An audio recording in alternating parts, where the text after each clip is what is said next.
Hello and a warm welcome to this training course. I'm really excited to get started and I'm sure you are as well. Welcome.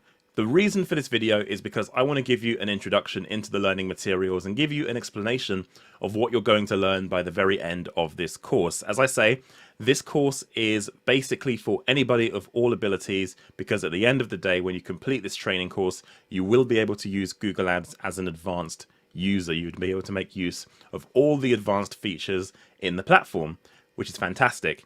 Now, the way the training course works is there are three different types of training material and video.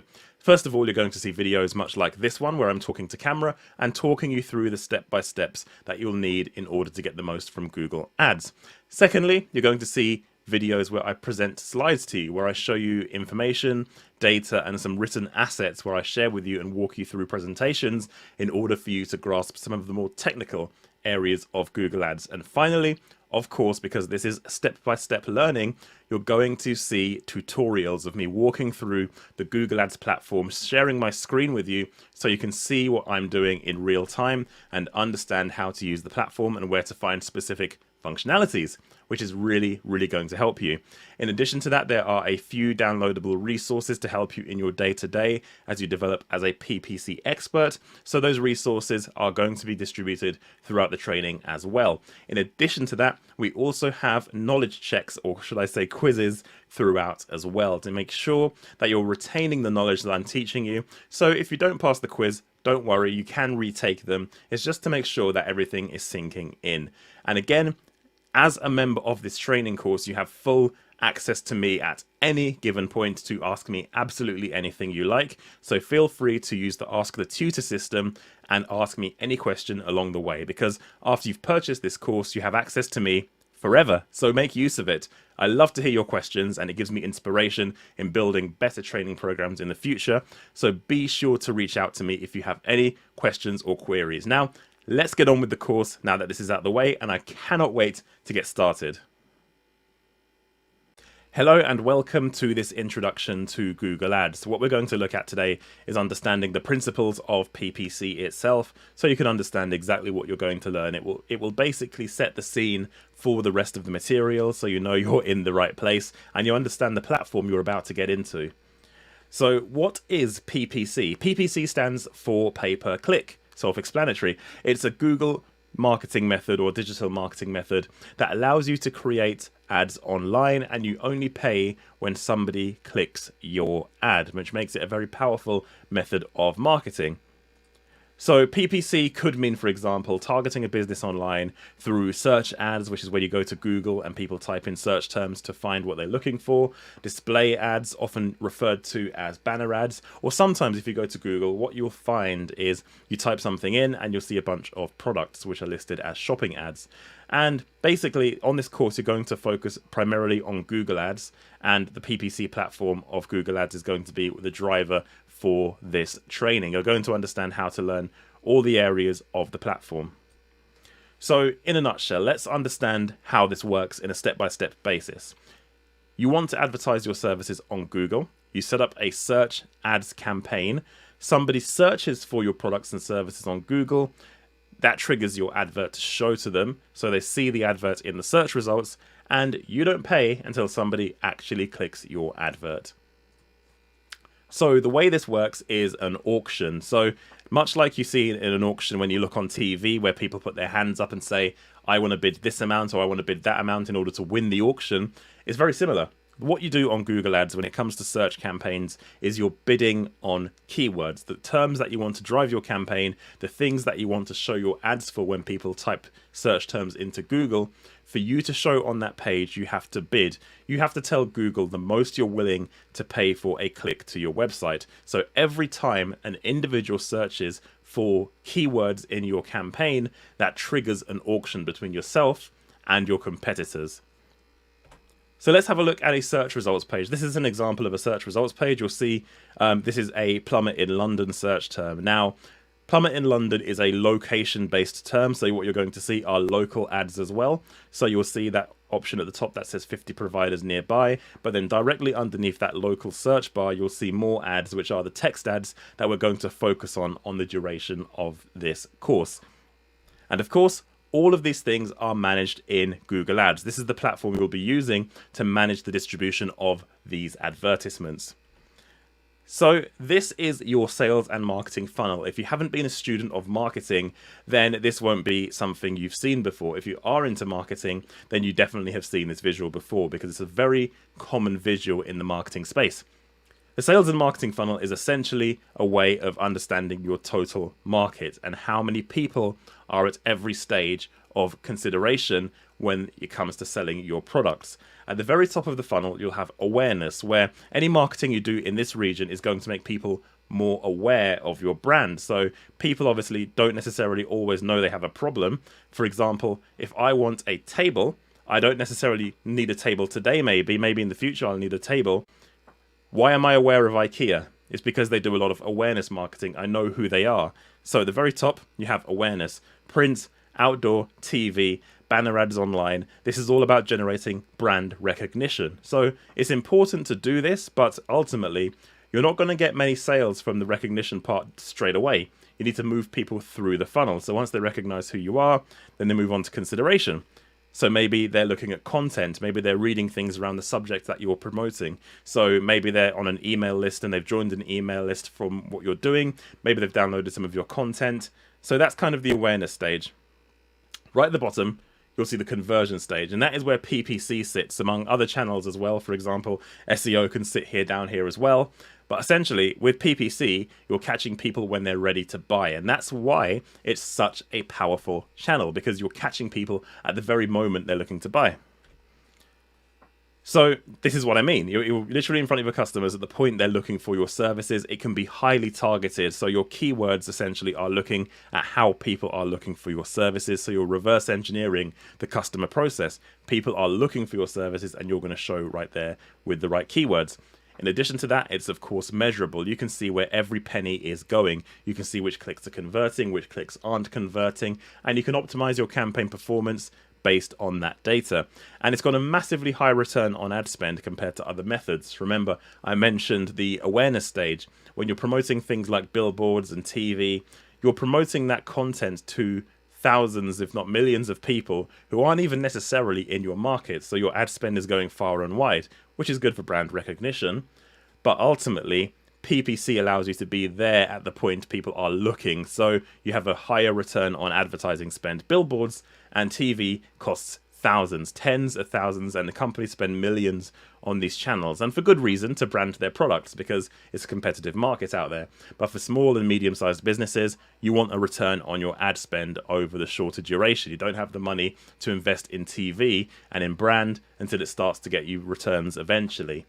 This is why PPC is so important. Now, I've been singing the praises of Google Ads, but it's very important to also consider the limitations of the platform. First of all, this might sound strange, but a limitation of Google Ads is that you can only target people who are looking for your services. So that means it's got limited reach. Because think about it. If you're selling a particular product, at the given moment somebody's looking for that product, you're going to show because of Google Ads, which is great. But what about people who have the need but aren't looking for it yet? Google Ads can't find those people. If they have a need and they haven't actually looked for it yet or serviced that need, then your ads won't show in terms of search anyway. There are other methods Google Ads can potentially use to help you get visibility for those people. But generally speaking, in terms of search, which is the product Google is known for, you're not going to reach those people. And of course, the main thing is as well, this pretty much applies to all methods of marketing, but you need a good website. You need to invest in a good website. If you don't have a good website, then PPC isn't going to work for you. Neither will most digital marketing channels, actually. So that is important. And we cover conversion rate optimization in terms of changes you can make to your website over time to improve performance on this training. So stay tuned. You're going to get more information on that. So in summary, Google Ads is a PPC product. And it is the best PPC product on the market. It has the biggest revenues. Of course, Google have a lot of money for a reason. It allows for highly targeted and measurable campaigns. It has a higher conversion rate because you're in front of your customers at the right time when they're looking specifically for your services. But it's not good for branding. People you're going to reach on Google Ads are typically those who are looking for your services, people who don't know about your services yet, but also have a need, who aren't actually searching. You're not going to reach those people. So it's important to remember those limitations. But parking those limitations aside, you're going to learn how powerful Google Ads really is. So now we understand what Google Ads actually is. Next, we need to understand that auction I mentioned. As I mentioned, people, when they go to Google Ads and search for your products and services, anytime that triggers your ads to show, you're entering an auction with your competitors. So how does this all work? So how does Google decide who's on top? Google shows ads from advertisers who use a particular type of location targeting and basically matches the user's keywords. So if you're in the right location that the advertiser is targeting, and the user performs a search for the keywords the advertiser is also targeting, that will trigger your ads to show. So make sure you're in the right location with the right product or service. So that is the auction process. But how does Google decide who goes on top? So when you go to the search results page, you'll notice the page results have an order. Now, naturally speaking, you would imagine the very top result gets the most clicks, and the number of clicks each result gets as you go down that list of 4 is going to get less than the one before it, which is correct. So as you can imagine, people are lazy. They go to Google, they type something in, they see the adverts that match what they like. They will usually click the first one, then the second one, then the third one, then the fourth one in that order. So it's important to understand what goes into that ranking system. So you'll see there are 4 ads at the top and 4 ads at the bottom for searches with significant competition. Sometimes there are only 2 ads, sometimes there are only 4 ads, but for searches with high competition, you'll see 4 at the top and 4 at the bottom. So the ranking order of ads is depending on mostly how much an advertiser is willing to pay for a click. So this is what's known as your max CPC bid, your max cost per click bid, the most you're willing to pay for a click to your website. So you basically set this up when you build your campaigns. You decide how much you want to pay. Now, at this stage of the training, I will say there are some caveats within that, which you're going to learn very, very soon. And for one of those caveats, and the other one we'll go on to on the course as well. But do remember this, because this is the fundamental of Google Ads. Is essentially you're setting your bid, and then Google ranks your ads depending on who's the most willing to pay the most for a click. But we'll go on to the caveats to that rule as we go on through the course. So let's look at an example so we can understand what the implications are of this ranking system. So say, for example, I have a plumbing business and I decide to bid on the keyword boiler repairs. I decide that the most I'm willing to pay for a click is £3 for that particular keyword. So that's the most I'm willing to pay for traffic to my website per click. So a competitor running ads in the same industry as me decides the most they're willing to pay for a click to their website for the exact same keyword is £2.50. What does that mean? Well, my bid is £3. My competitor's bid is £2.50. That means that my ad is most likely to show in a higher position on the page than my competitor by virtue of winning the auction. Remember, the highest bid wins the auction. That's basically what's happening here. However, as I mentioned, there is a caveat to this, and it's an important one. There are 2 important caveats to this. The first one is a factor called quality score, which greatly affects the impact of your max CPC bid, because Google sees things in a way that means they don't want advertisers with the most money to win everything. They want it to be more of a level playing field that focuses on the quality of campaigns. So quality score is something that plays into that, which we will learn in the next module. The other thing is automated bidding. So I mentioned that on Google Ads, you set your bids and you decide how much you're willing to pay for a click. That was the Google Ads of old, but it's important to remember that principle. Google Ads now generally wants you to use what's called smart bidding, which means you set an objective in your campaign and Google will set bids in your campaign to meet your given objective, whether it's how much you're willing to pay for a conversion, how much return on your ad spend you want to get back after you spend £10, maybe you want £20 back. You set those kind of rules and Google will automate bids at the time of auction to ensure it tries to meet those criteria and those goals. So that is also the direction of travel Google is moving in at the moment, which means the idea of bidding and winning in a straight competition in an auction is gone. you need to start thinking of these areas. And again, with automated bidding, we are covering this on the course. So don't worry if you don't understand what that is or the implications thereof. We are going to cover it. But as I say, up next, we're going to learn about quality score, which is an important factor in Google Ads because it will really help you understand how this auction actually works. So as mentioned, we're going to move on to quality score now, which is basically a score that will really help Google understand how relevant your campaign is to users searching for your keywords. So let's understand what I mean by quality score. So quality score is a score in Google Ads. Basically, every keyword in your account when you build a Google Ads campaign will be assigned a score. The score will be from 1 to 10, with 10 being the highest score. So quality score is determined by relevancy factors and user experience factors of your campaign. So a higher quality score can mean cheaper clicks for your ads because of the higher quality score indicating to Google that your ads are more relevant. Remember, Google is trying to create a product that people want to use in terms of its search. So if people go to Google and type something in that is not in line with their search term, it's providing a poor user experience. And conversely, Google provides a good user experience by showing results that are relevant to the user. So that's why they invented quality score. Also because it equalizes things a bit more, meaning that you don't just pay the highest amount to win the auction. They want to focus on ad quality. And as a result, it means you can get cheaper traffic because the quality score is a multiplier. So the factors of quality score that Google determines means you get a score of either 1 or 10 or anything in between is based on these three things. These are your expected click-through rate, often referred to as CTR in terms of the metric name of your ads. Now, your click-through rate is the rate at which people click through to your ads compared to the competition. So the number of times your ads show versus how many times they are clicked. It's an important metric because it shows Google how relevant your ad is to the search. So the other one is how relevant your ads are to your keywords, because Google wants to make sure the relevancy chain is in place all the way through.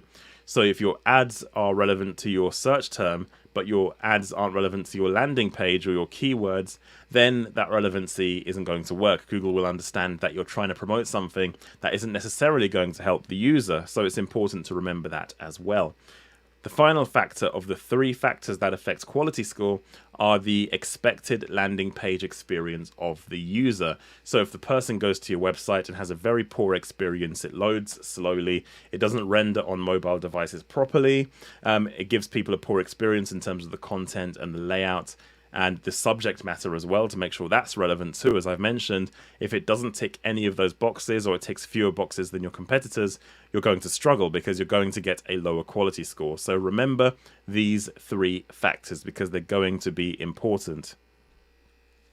So as I mentioned, the metrics we looked at in terms of these three I just mentioned, expected click-through rate is a measure of how frequently users click your ads over the ads of your competitors. Remember, the more appealing you make your ad, the more it appeals to the user's search term, but also to their intuition in terms of looking for a deal. Maybe you're good on pricing, maybe you're a better provider than your competitors because of reviews.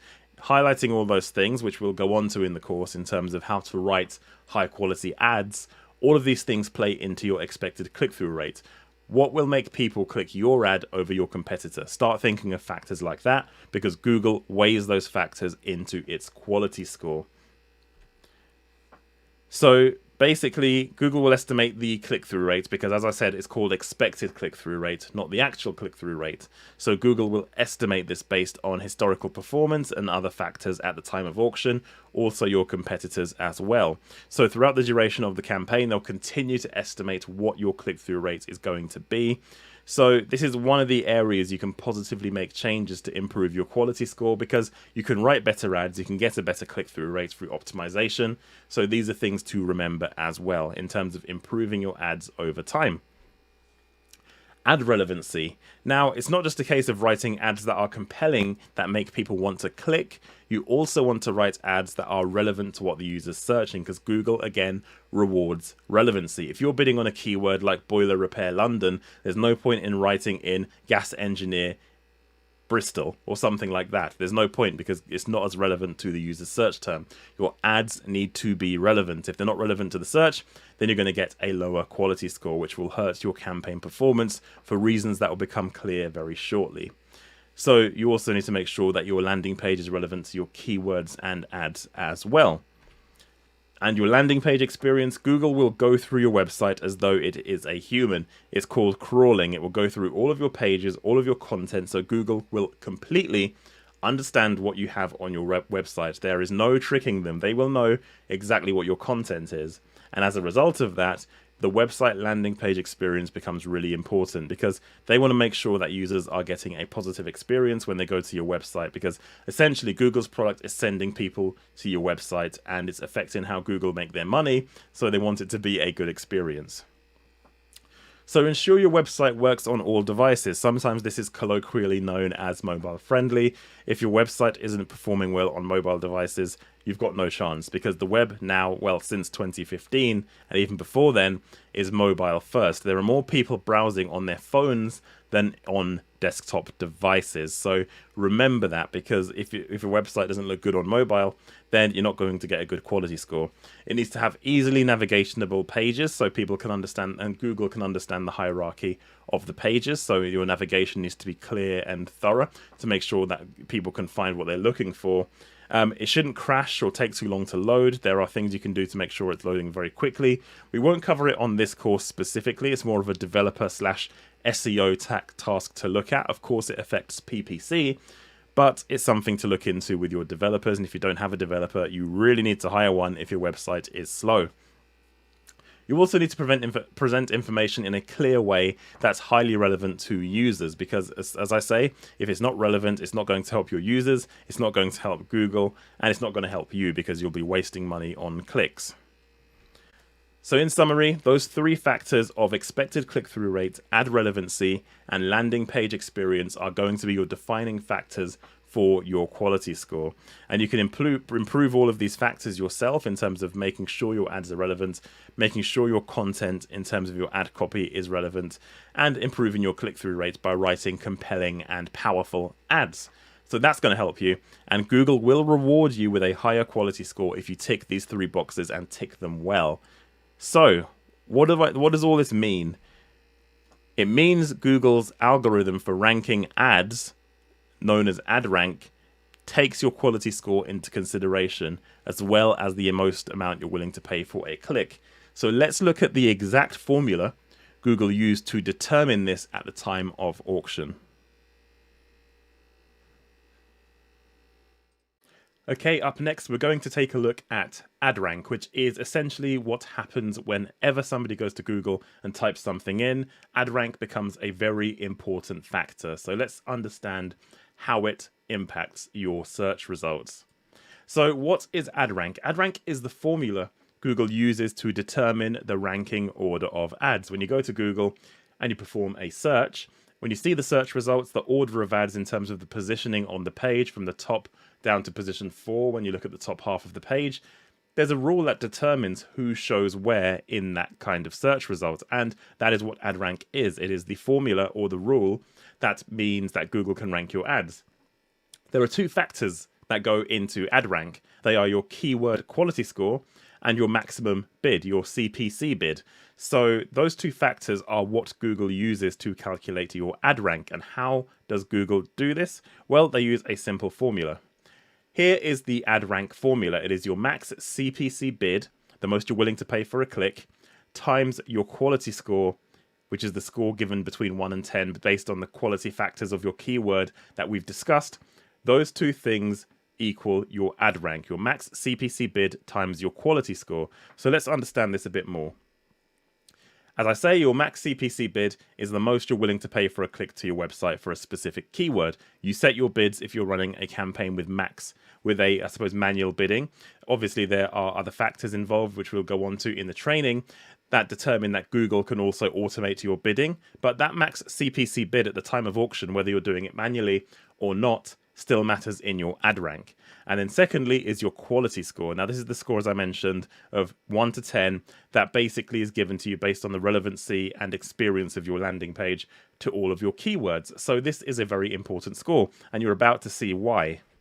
So the ad rank formula in action. Let's walk through an example.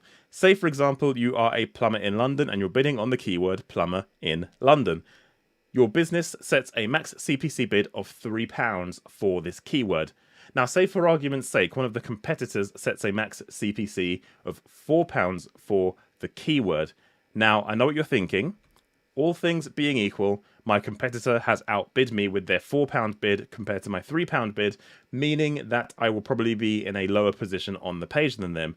However, that's only taking one of the two factors into consideration. Quality score also makes a huge difference. So let's take that example and run with it.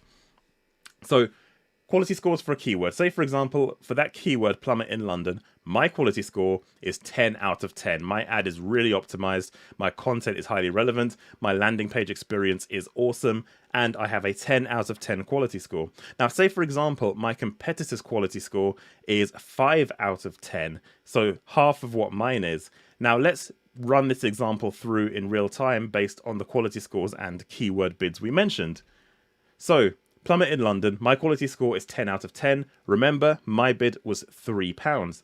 My competitor's quality score is only 5 out of 10. And remember, my competitor set their bids at £4. So they outbid me, but they have a lower quality score. Let's follow this through in terms of how Google will potentially rank these ads.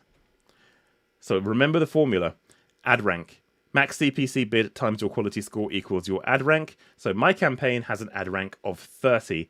3 being my max CPC bid times 10, which is my quality score. My competitor, who bid more than me, has an ad rank of 20 despite paying more for their click. My competitor's ad rank is 20 because of their £4 bid times their 5 quality score. So that's important. Despite my competitor's bid, my higher quality score means I would outrank my competitor on that given auction in the search results page, meaning I effectively pay less for my click but have a higher average position. My cost per click has reduced because of my optimization of quality score. The quality score is a multiplying factor. It's really important. So that is why it's really important to optimize quality score. It's one of the biggest things you will be looking at as a PPC professional to improve your quality score. Now, one thing I will say is you will never see the ad rank number given anywhere. That formula is essentially the ad rank formula Google mentions and how they rank their ads. But the output that we used in this example of 30 compared to 20, you won't see that number anywhere in Google Ads reporting. Basically, this was for illustrative purposes, but the formula still stands, though you won't see that number reflected anywhere in your reporting. That is how Google, however, that's how they calculate the auction. When somebody goes to Google and performs a search, that formula is what's used to rank your ad. So in summary, it's an important factor. A high ad rank means a better quality score means a better ad rank. So the higher your quality score, the more optimized your ads are, the higher your ad rank. And improving your quality score is going to be one of the most important parts of running a successful PPC campaign.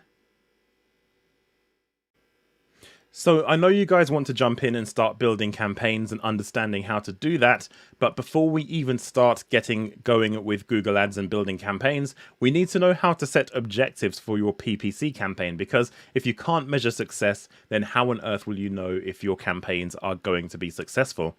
So let's understand this in a bit more detail. So the first thing is, and I talk to clients about this all the time, is the first objective is understand the business you're working in if you're in-house, or working on if you're an agency or a freelancer. You need to understand specifically how you want to benchmark current performance. You know exactly how the business is currently performing. Maybe they're not using Google Ads at all at the moment, or maybe they're using other marketing channels. Either way, the business is functional. You're obviously being hired as a consultant, a freelancer, an agency, or in-house. They're getting leads and sales right now. You have to benchmark where the performance is, because in order to know how well Google Ads can perform, you need to benchmark where the current performance is, and you need to know some very specific metrics to understand what performance is within a business. So ask yourself the following questions. How much traffic does your website currently generate? How many leads and sales does your website generate? What is your conversion rate of traffic to sale? What is the conversion rate of lead to sale if you're dealing with offline sales where you're generating leads and a salesperson has to call the lead on the phone or follow up with an email campaign? What's the conversion rate of lead to sale? What is your current cost per sale, your CPA? What does that look like? And what is your average order value? How does that tie into your Google campaign? If your order value is £200 on average and your campaign budget is £200 per month, then it's not going to work, is it? So you need to understand specifically what these metrics are. And the important part is if you don't have these numbers to hand, you need to get hold of them. It's really, really important. So why you need to ask these questions: it allows you to benchmark your current business performance, and PPC should be measured against your current business performance. If you're currently generating leads successfully and sales successfully, PPC is a channel that should also be delivering success. So understanding what success looks like means you can benchmark your performance against that success. You can see where the break-even line is, where the line of whether this campaign works or it doesn't work. That break-even line is going to be really important as well. All factors considered in terms of operational costs, cost of sales, cost of goods. Understand where that break-even point is for your campaigns, because ultimately that's going to determine whether or not it's a success. So how to use these questions? We need to use this to look at the minimum viable cost per lead for PPC. If you don't know the answers to these questions, you need to find them. So what I want to do right now is walk you through some scenarios or examples as to how you can use these metrics once you've understood them to paint a picture of whether or not PPC will be successful for the business you're working with. So let's take a look and understand a little bit more. Okay, so now we're going to look at this tool I've created, and it will help you understand how to illustrate your website performance to stakeholders in the business, and also for you to make a business case for PPC. We're going to discuss a lot of internal business metrics here, so if your business you're working with doesn't have these metrics to hand, you're going to need to find them. So let's start from the very beginning. What we need to do is fill in all of the yellow highlighted cells. And by the way, you can download this very sheet from this section of the course, so you can find the link to download below. So we need to fill in the yellow highlighted sections as the instruction I've written here says. And what we need to do is start off with a very basic metric of how much website traffic per month are we generating as a business. So your business will usually have an analytics package where you can see how many sessions are happening per month. If the business you're working with doesn't have this data, you will need to be a leader and find out how to get that data, get analytics put onto the website in order to get your important metrics, because even if you do or don't do Google Ads, you're going to need that anyway. So it's an important step for a business to take. Say for argument's sake, this website we work with generates 1,500 visits per month. So the next cell over that needs to be completed is in yellow, and that is the number of leads per month. So in this example sheet, we're looking at businesses that generate leads. Now, the reason I've put a star next to where it says number of leads per month is because some businesses don't generate leads. They generate online sales like e-commerce businesses, or indeed the SEM Academy. We obviously sell courses online. So in a business like that, you would skip this section and move straight onto the other two yellow highlighted cells and leave this one blank. But for argument's sake, I'm going to show you the whole functionality of this sheet. So let's populate the number of leads. Say we speak to the business owner, or we look at the CRM system in terms of the lead to sales system. And we can see within that system, the number of leads to sales is set at, say, for example, let's say the business generates 90 leads per month from that traffic. So you can see here, the website conversion rate currently says 6% because we've generated 90 leads from the 1,500 visits per month. So that's the lead ratio. So the website conversion rate of leads to traffic. So that's the 6% conversion rate. Up next, in the next column, we have number of sales per month. So the number of sales per month, say for argument's sake, of those 90 leads, this business generates 45 sales. That's a 50% conversion rate of lead to sale. Again, you'll need to speak to the people within your business who have this key information. Hopefully they have a CRM system, which is a single point of truth, because you can see the leads coming in and the status of the sales at the end of the month. If they don't have that, get an understanding from the people who make the sales or even the business owner. Though I will say they will probably be optimistic, so it's important to get a CRM in place where possible. And then finally, the total sales revenue per month. So at the end of the month, when all is said and done, what did you turn over as a business in terms of the sales you made? Now, it gets more complicated when you take into consideration sales made maybe off-site or something like that don't actually involve the website, but a good place to start is just to put in the revenue generated per month, especially if the website is your primary way of transacting or finding a business, which to most businesses it is. So let's say, for example, this business generated from all of this activity, they generated £50,000 of sales. So that means the average sale value in this case is £1,111 on average. So the average transaction that goes through is about that value. So now with all this data, you can start to see what a good PPC campaign will look like. If your average order value is £1,111, then you can start to reverse engineer this and start to think, okay, if I spend money on PPC, if I spend £5,000, what am I going to expect back based on our current website performance in terms of that current conversion rate of lead to sale? Because ultimately on Google Ads, you're going to be generating leads for your business. So the website conversion rate is 6%. So if you start to look at this metric and understand that a 6% conversion rate is where you're currently converting, when you go onto Google Ads and you look at planning your campaign, which we'll go on to in terms of click costs and potential budgets, then we can start to paint a picture. We can say, of the traffic we generate and the cost it's coming in order for us to break even based on a £1,111 average sale value, the line for profitability is in a specific place. This sheet gives you that baseline information and starts to help you form part of the case. And again, you can play around with these numbers. If it's less optimistic, you can say maybe the business converts 70 leads and the number of sales is 30 or something like that. Not 320, 30. And then, yeah, you can start to paint a picture like that. So the average total revenue then maybe drops to like maybe 25,000.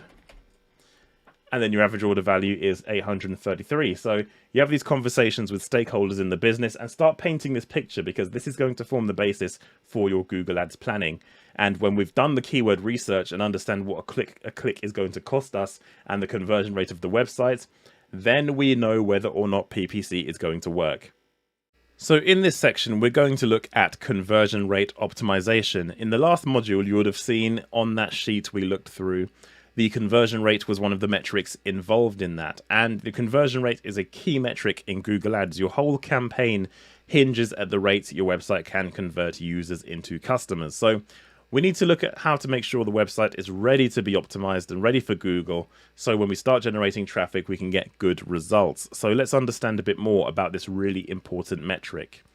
So your conversion rate optimization is important because before you start to market on Google Ads, your website needs to be able to convert users. If your website isn't able to do that based on your current performance, so say for example, you have Google Ads installed and your website is generating traffic, but you're not getting any conversions, then there would be no point in running a campaign on Google Ads because you're not going to be successful.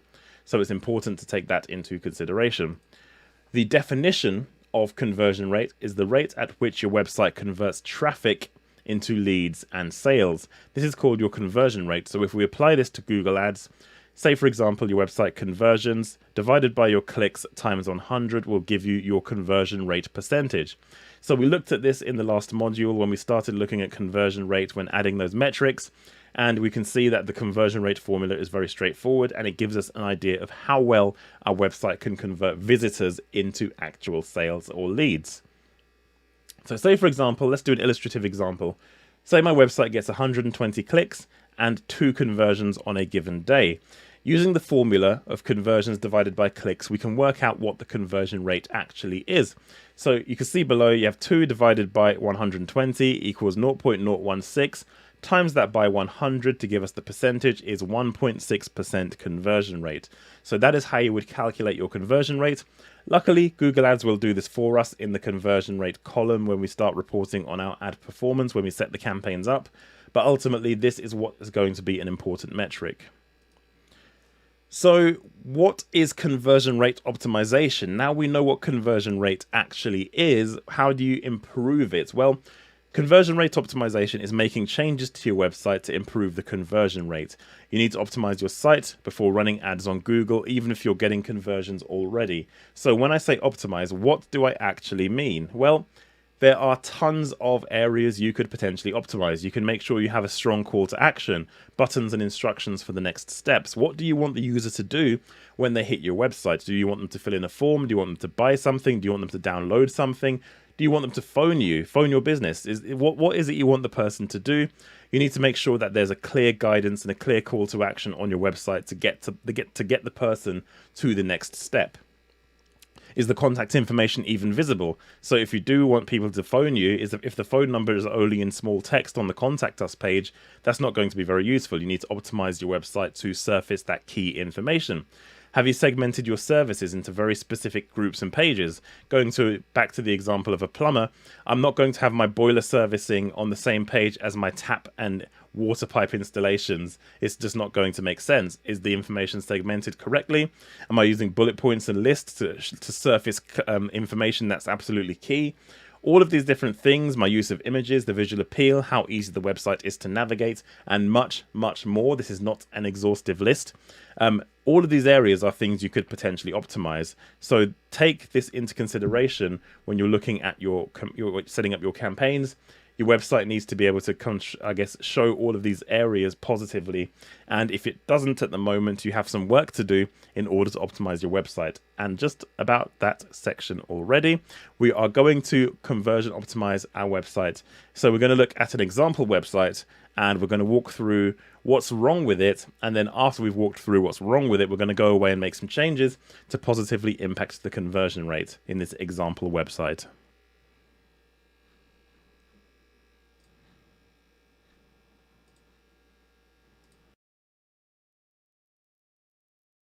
Okay, so let's do a conversion rate optimization audit on this website. This is bobsplumbers.co.uk, the website we're going to create a PPC campaign for. So it's an important thing to do before creating any campaign to audit the website you're going to send traffic to with Google Ads in order to make sure that it's going to actually convert. So taking a quick look at this website, you go through, you can see there's some kind of navigation here at the top. You can go to a contact page. This will go back to the home page. You've got a big title at the top, which is great. And then as you go down into the content, you have a lot of text. You have a phone number, so there's a call to action there in terms of a phone number. They are using images on the website as well, which is good. And there's also a link here I can see for getting a quote. So if I click this link, that takes me through to the contact page where I can email or make a phone call or even, I suppose, write a letter because the address is here as well. So a very simple website. And if we go to the home page, again, you can see exactly what I mean when I say this. This website is not going to convert well on Google Ads. There's not nearly enough call to action. There's not nearly enough prompts for the user. There's not much segmentation of services. It's essentially a one-page landing page. So there's not much opportunity to segment your services with this kind of format. So this website is not going to be great. So from a conversion rate optimization point of view, this is not going to perform very well. As I say, blocks of text are hard to read. At least they're using images. There's a lot of white space here, but ultimately this website is not geared up for conversions. So what does Bob's Plumbers need to do? They need to go ahead and create more call to action, make the content easier to read and digest, and also segment their services more effectively so people can find what they're looking for. So when we start sending traffic to terms like boiler servicing, we actually have a page to send that user to, and a page, nonetheless, that is more likely to convert than the current layout they've got here. So I'm going to go away and I'm going to make changes to this website, pretend that I'm consulting with Bob's Plumbers, and I ask them to make a bunch of changes to their website, and we're going to come back after those changes and I'm going to walk you through what we've done, and then we can see what I mean when I talk about conversion rate optimization, because it's going to really help get more conversions and means your campaigns don't have to work as hard in order to get results. And we are back. Now, as you can probably see, there are a lot of changes that have happened to this website. Let's start at the very top.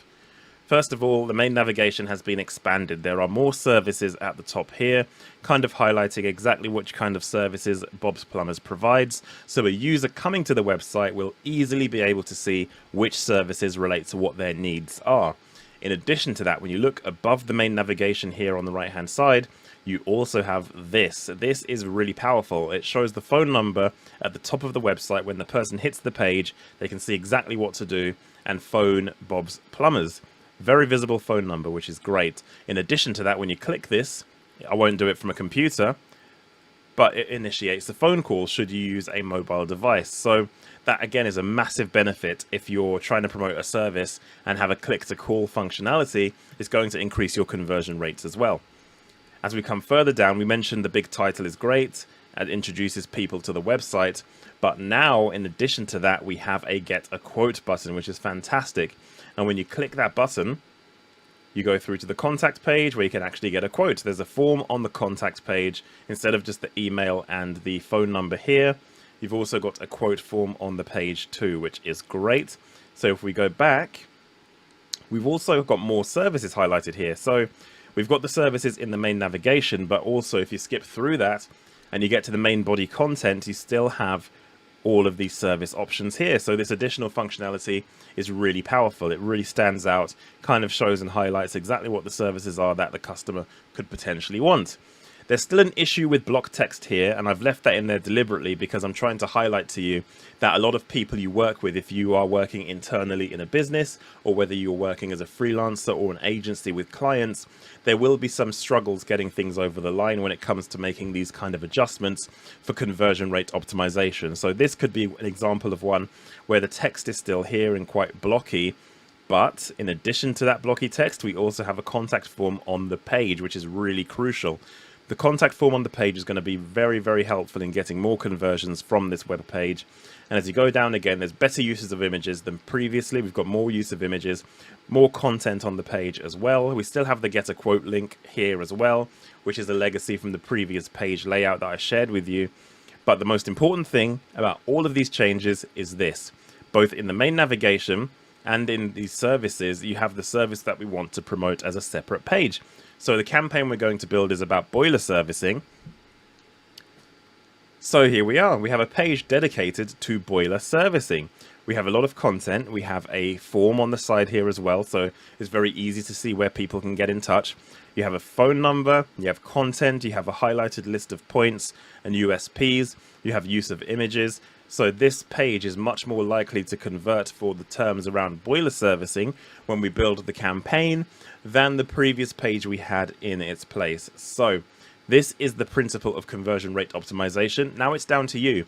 Use this lesson to go through your own website or your client's websites and understand what you need to do to improve your conversion rate when it comes to sending traffic via Google Ads, because it's going to make your campaigns so much more effective, and it provides a great way to get cheaper conversions because your website's working a lot harder than potentially it could have done if you didn't have conversion rate optimization in place. So in this section, we are going to set up our first Google Ads account. Now, I'm going to assume you might not have a Google account at the moment, so I'm going to walk you through the steps you need to take, because there is one thing you need to avoid when building an account for the first time, and I'll explain that in a moment. But if you have indeed got a Google account already in terms of a Google Ads account, then you can skip this video if you have to go through to the next part. That is absolutely fine, because we're going to walk through how to set up a Google Ads account. Now, the reason I said there's something we need to talk about when creating an account for the first time is because Google actually, if you went to set up a new Google Ads account, forces you to build a campaign before doing any keyword research, to understanding your audience, or even planning your campaign, which are the things we're going to go through in the course in terms of keyword research. Now, obviously, when you set up a campaign for the first time, you have to plan, you have to do your keyword research, and you don't want to pay for a campaign to go live when you haven't actually done any investigation or research. That is the pitfall of going through the normal method of creating a Google Ads account. What I'm going to show you is something called a manager account, which is an account you create to manage other Google accounts. So if you have a business with multiple areas of business, maybe you're a group of companies, you could have a manager account to manage multiple Google Ads accounts. Or if you're an agency or a freelancer, you can have a manager account and manage multiple client Google accounts. I'm going to show you how to set up a manager account, because what that allows you to do is set up a Google Ads account without having to give Google your credit card details, and also setting up a campaign on the fly as well. So it's a better way to set campaigns up. It might be a bit more long-winded than building a campaign in real time, but it's a method that's going to help you set a campaign up in the future after we've done all of the research required to set up a successful campaign. I hope that makes sense, but we're going to move on to how to set up a Google Ads account for the first time, particularly in this instance, a manager account. Let's take a look. Okay, so we're going to set up a Google Ads Manager account, and in order to do that, the first thing you need to do is to go to Google and type in Google Ads Manager account. Straightforward, of course. Excuse my terrible spelling. Now, when you scroll down, you will see the results here, manage multiple Google Ads client accounts. Click on that, and that will take you through to this landing page. And all you need to do at this stage is click on Create a Manager Account. And when you do that, it will load and you need to start entering your information. So I'm going to start entering my information. Of course, enter the information that pertains to you. I'm going to type in the SEM Academy because that's my business. You will type in yours. So billing country, of course, choose yours and choose your time zone and choose your currency. It should know automatically where you are and which currency you're going to use. So that should be quite easy. Click submit. And then that's it. You explore your account. You're all done. So click on explore your account.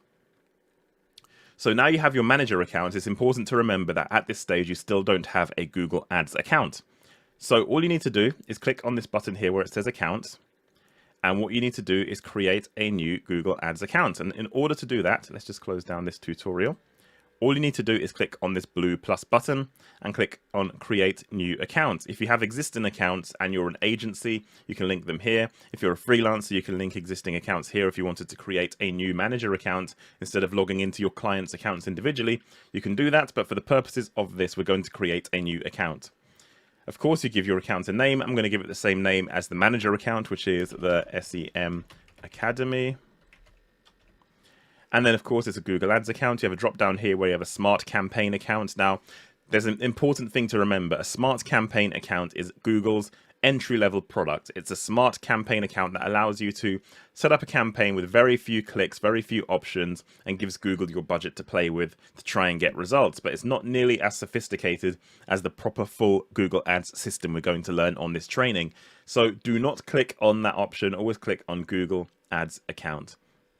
Again, your country, time zone, and currency should all be reflected instantaneously, and you could invite users to the account if you need to. On the occasion here, I'm not going to do that, so I will hit save and continue.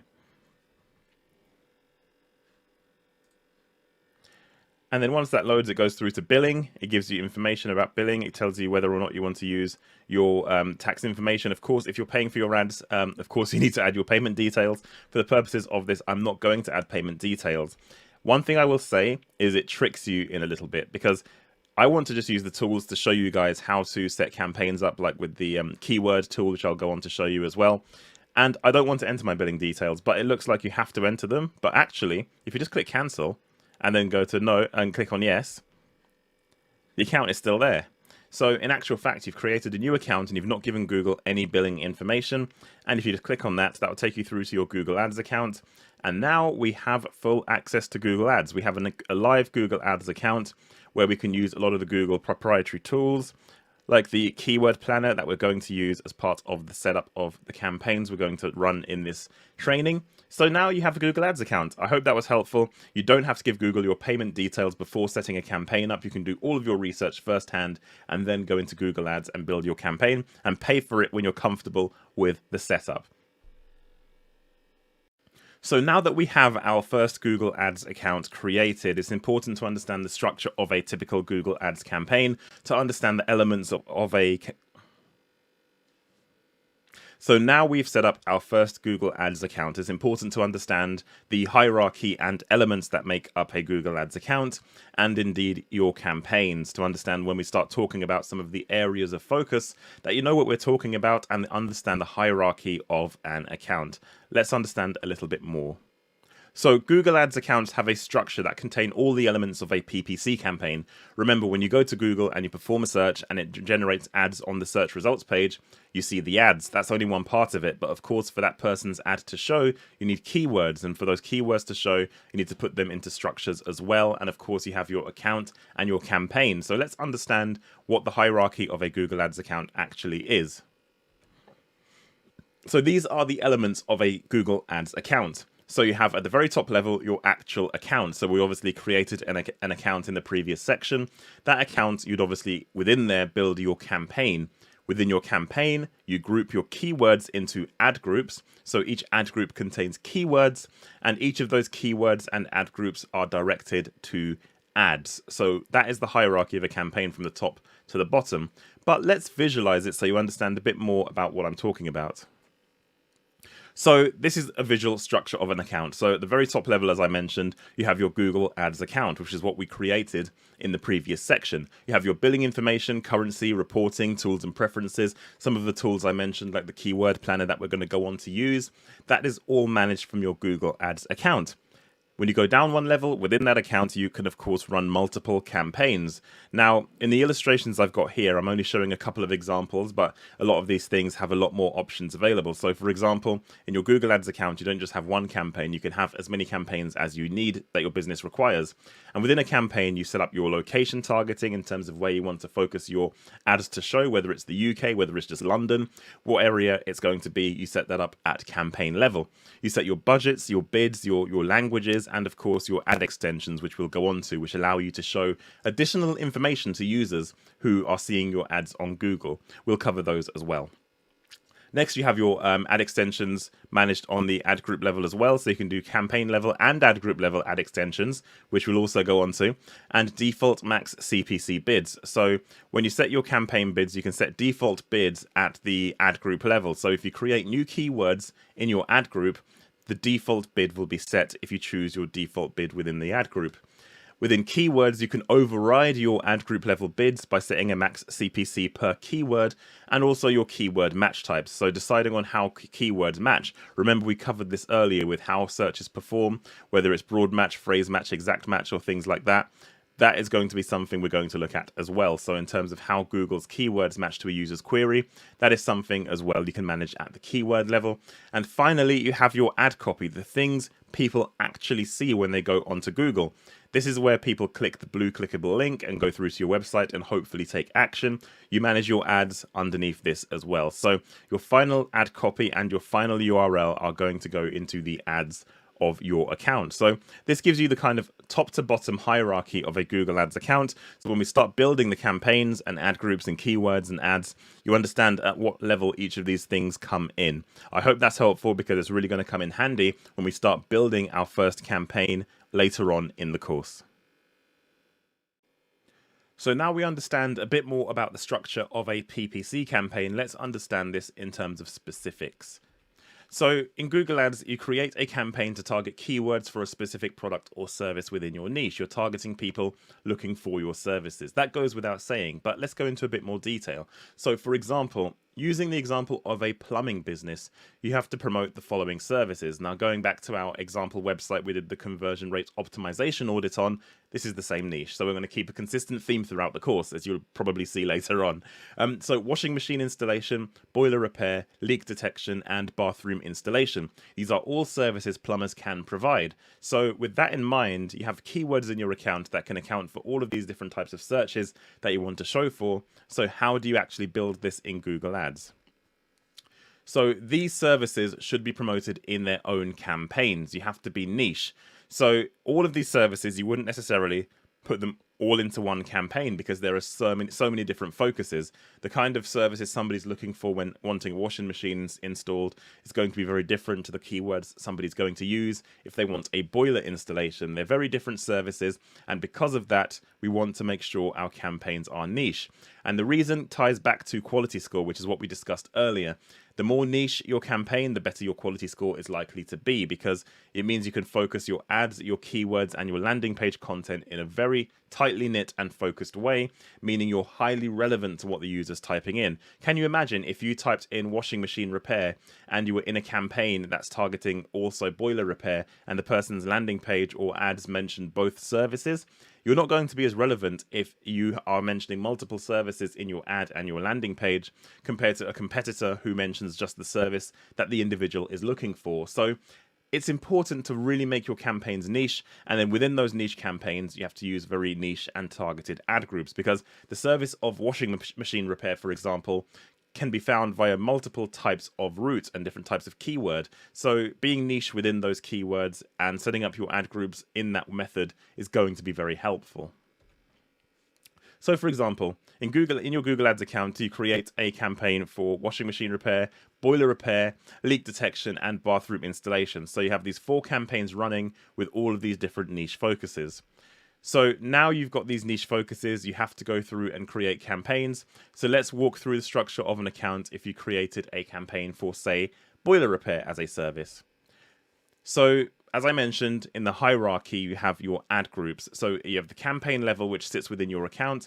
And within your campaign, you have multiple ad groups. And in those ad groups, you add your niches of keyword. So ad groups allow you to break your campaign into more focused niche categories. They also allow you to serve customers more targeted ads based on those categories because you can create ads for each of your ad groups. So again, think of the hierarchy. You have your campaign. Within your campaign, you have your ad groups, which are nichely focused groups of keywords. They're groupings of keywords which allow you to run ads more effectively because the ads within those ad groups targeting those keywords can be niche and very specific to the user's search.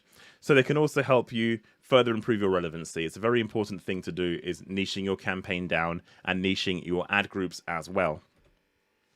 So following the boiler repair example, here are some examples of boiler repair ad groups you could have. So again, having a separate campaign for boiler repair compared to washing machine installation or something like that, that's step 1. The second part is to make sure each of the keywords and ways people can discover the service of boiler repair are in their own niche ad groups too, because as you can see here, you have boiler repair as a generic term. You can have boiler breakdown, commercial boiler repair, emergency boiler repair, 24-hour boiler repair, and oil burner repair. So all of these different keywords, if you put them into the same ad group, there's no way you could write an ad that can cover all of those areas. Meaning, if somebody typed in emergency boiler repair and you didn't mention the word emergency in your ad, you're not going to be as relevant, meaning Google will punish you in terms of having a lower quality score, meaning your click costs are going to be higher. So that is what I mean by saying you have to group things effectively at campaign level and at ad group level. We're going to go on to keyword research later in the course, but just to get your mind in the right frame of grouping keywords, this is a perfect example. All of these different types of service are essentially the same service. All of these are about installing and repairing boilers. So this is the same thing, but the routes people search for these different types of services have to be covered when you niche your ad groups. I hope that makes sense. So in summary, PPC campaigns should have a single focus. Don't have multiple focuses in the same campaign. Again, it dilutes your relevancy, meaning lower quality scores. And ad groups allow you to break down the focus into themed groups of keywords within that particular subject area, as we've just covered with that boiler repair example there. And the more segmented your ad groups, the better. Don't be afraid of having multiple ad groups in your campaign. It does take more work to set up, but the results are going to be worth it because it means your campaigns are more niche. You pay less for your traffic because you have strong quality scores. So that is why it's important to make your campaigns and your ad groups niche and grouped perfectly, covering the user's search and making sure you're highly relevant. Something we've talked about a lot already on the course is keywords. Now, of course, Google Ads used to be called Google AdWords. So keywords are, of course, a massive part of this. And we're going to take a look at the main element of PPC, which is your target keywords. So first of all, what is a keyword? A keyword is a shortened extraction of words that trigger results on Google based on potential search terms. So an example of a keyword, again keeping with the plumbing theme, is leak detection London as a keyword. So that is a keyword. So as I mentioned, a keyword is a shortened extraction, and a lot of the time people often use the word keyword and search term interchangeably, but this is wrong because they are not the same thing, technically speaking. They are very different things that serve different purposes. So let's understand what I mean by that. So what is a search term? A search term is the real world query that somebody actually types into Google word for word. So a search term is often a longer query than the keyword you'd put into your account, and is something that somebody would type in because they're being very specific with their searches. Now, search terms and keywords can often look the same, but to remember, they're very different things. So here's an example to make you understand why they're so different. So imagine somebody goes to Google and they type in best leak detection company in southwest London. That is a search term. You would never have that as a keyword in your account. It's way too long form and way too niche as a keyword. You want your keyword to be less niche than this to pick up more traffic. So this is a user search term. However, if we go back to that keyword, leak detection in London, that search term could trigger your ads to show for your keyword in your account, leak detection London, because that shortened extraction of the search term, which is essentially the keyword, leak detection in London, is going to trigger your ads for a majority of different types of keywords. So bear that in mind, that the keyword is very different to the search term. As I mentioned, I said it may or may not show for that particular search, and that's because of something called keyword match types. In Google Ads, all keywords can have a match type, and you can add a match type to a keyword by adding special characters around the keyword to make it behave differently based on the user's search terms. So match types allow you to more closely control when your ads show or when they don't show, and it's the best way to improve your traffic quality and eliminate risk of clicks from searches that are irrelevant, because the way match types work are they expose or reduce your frequency of visibility on different user search terms based on how niche or broad the user's search is, whether they're in line with your niche or whether they're a bit broader, and both serve a utility. They're both pretty useful factors to have, going broad or going niche, but it's important to remember that keyword match types can change how people see your ads, and we're going to cover this on the course. These are the core keyword match types in Google Ads. You have broad match, phrase match, exact match, and negative match. All of these different match types, which I'll go on to show you when you create your keyword lists, are going to change the way keywords behave and interact with the user's search term. And it's important to remember that, because this is really going to help you get better quality traffic. So firstly, we're going to start off with broad match keywords, which is kind of the default keyword match type, and it gives you a high search volume in terms of clicks to your website, but it can often bring lower traffic quality. So we're going to understand a bit more about this keyword match type. So broad match is the default setting for all keywords in Google Ads. So I mentioned when you change keyword match type, you need to add special characters to your keyword. If you add no special characters to your keyword, broad match is the match type that you will have. It means you add no special characters, and it's the default setting for keywords in your account. And what it means is Google will essentially match your keyword to any search term that they deem relevant. Now, that's an important thing to remember, because as I've got written down there, even if it isn't relevant, quite often what happens with broad match is Google looks at your keyword and decides that you want to go broad, which of course is insinuated in the name. And it means that sometimes, and quite often actually, you get clicks for searches that are not relevant to your campaign, but you get a high volume of traffic to your website, which can be a double-edged sword. So let's look at an example of a broad match campaign. If you had an example of a broad match keyword of a car repairs in your campaign, and Google could potentially match it to the following searches, which are how to fix your car, car service garage, and fix my car. Now, all of these different search terms that somebody types in to trigger your ads for your keyword car repairs, they are all very different types of search. And quite often what you'll find is if, for example, the keyword car repairs means you're a car service garage and you want to get people to book a service or a repair with you, some of these searches, as you can see below, are not going to be relevant. Car service garage is perfect. Fix my car is a bit more generic and a bit further up the funnel in terms of relevancy to what you're doing. Could be slightly relevant, but most definitely how to fix your car is not relevant. That keyword, that search term, is somebody looking for help on how to fix their own car. They're not looking to book a service or book a repair. They're looking for self-help. So it could be a YouTube video, it could be any tutorials based on their model of car. It's not relevant to your campaign, but if you did have the keyword car repairs in your campaign, Google could see that as relevant and match your search to that. And that person who searches how to fix your car, if they were to click your ad, they'd click on your landing page, realize you're a service garage, and they'll be in the wrong place, and you would have wasted the cash spent on that click. So, as I say, this is not good for your campaigns because you can get clicks from irrelevant searches, as I demonstrated, and it can cause your campaigns to waste budget. Even if half the traffic's relevant and the other half isn't, you've wasted half of your budget generating clicks for irrelevant searches. And of course, it can also lower your quality score because that user search term isn't necessarily going to be as relevant to your ads or your keywords or your landing page because of how broad it could be. So, as I mentioned in the previous example, that search was not relevant to what that keyword was trying to entail, meaning that that person searching is going to be in the wrong place, waste your budget. But more than that, that click they used to waste your budget is going to potentially be more expensive because the quality score won't be as good. So this is a difficult part to say in the course because Google have recently been playing with their automation and bidding that I'm going to go on to in the course in terms of how you can automatically bid towards a return on investment goal or a CPA goal in terms of cost per lead. And that automation, Google thinks that broad match can play an important part in that. Google announced recently that they will want advertisers to use broad match because they have faith in their automation.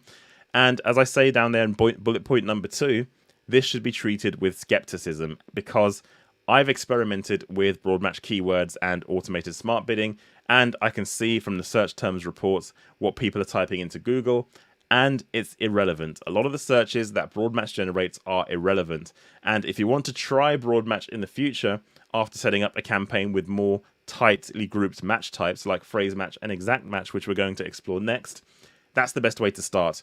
Do not start with broad match. If you're looking for more volume, potentially, you can look at broad match. But just to let you know, Google want advertisers to use broad match, but I go against their advice to save money and to make my campaigns more efficient. And I suggest you guys do the same and only move to broad match if you really want to trial getting additional volume to an already performing campaign and you want to try and get more sales. So over time, Google has made keyword match types more open. So this is another thing to remember. So when I mentioned that broad match means your keywords match to many more types of search, the phrase and exact match that we're going to go on to as well are now more open than they used to be. They don't necessarily block irrelevant searches as well as they used to. And I will go on to explain how that becomes the case in the next couple of modules of this course. Now, the way smart bidding works, Google sees broad match of getting more data to optimize performance because the more searches Google's AI and algorithm sees going through your campaign, the more they can determine what relevancy they are to your ads and more relevant to your offering or your service or your products. And hopefully Google will adjust bids in the right way to make sure your campaigns come in on target in terms of a target cost per lead or a target return on advertising spend. But Google relying on automation is a difficult one because their system has got a lot better, but it's not as good as it potentially could be or will be in the future. You never know. In future, when I update this course, I may say to you to add broad match to your campaigns, but I would say as my advice, not necessarily to do it starting off with. You should test, if you want to test it, you should test broad match keywords, but don't be afraid to remove them, and don't worry if a Google Ads representative calls you and says you should add broad match keywords. Ignore them. Don't do it unless you really want to get more volume. Just remember that broad match brings you a lot of irrelevant traffic, and personally, as someone with a lot of experience in Google Ads, I do not add broad match keywords to my campaigns. So what should you do? As I say, broad match is something that provides a higher volume of traffic because there's not much restrictions, but the quality of traffic just isn't that strong. So I would say this is something to be aware of. One of the things we're going to cover on the course is negative keywords, which means they are types of keyword that act in the opposite way to normal keywords that block your ads from showing for particular searches. If you are going to go down the broad match route, you will need to add a lot of negative keywords to your account in order to make sure your traffic is more targeted. It's going to be a lot of work to do. It could be something you might look at in the future. But as I say, again, I would probably not set up a campaign with broad match. And in fact, in the example setup I'm going to go through in the course, building a campaign from start to finish, I will not be using broad match keywords. And again, I suggest you do the same. So up next, we have exact match, which is one of the most restrictive match types.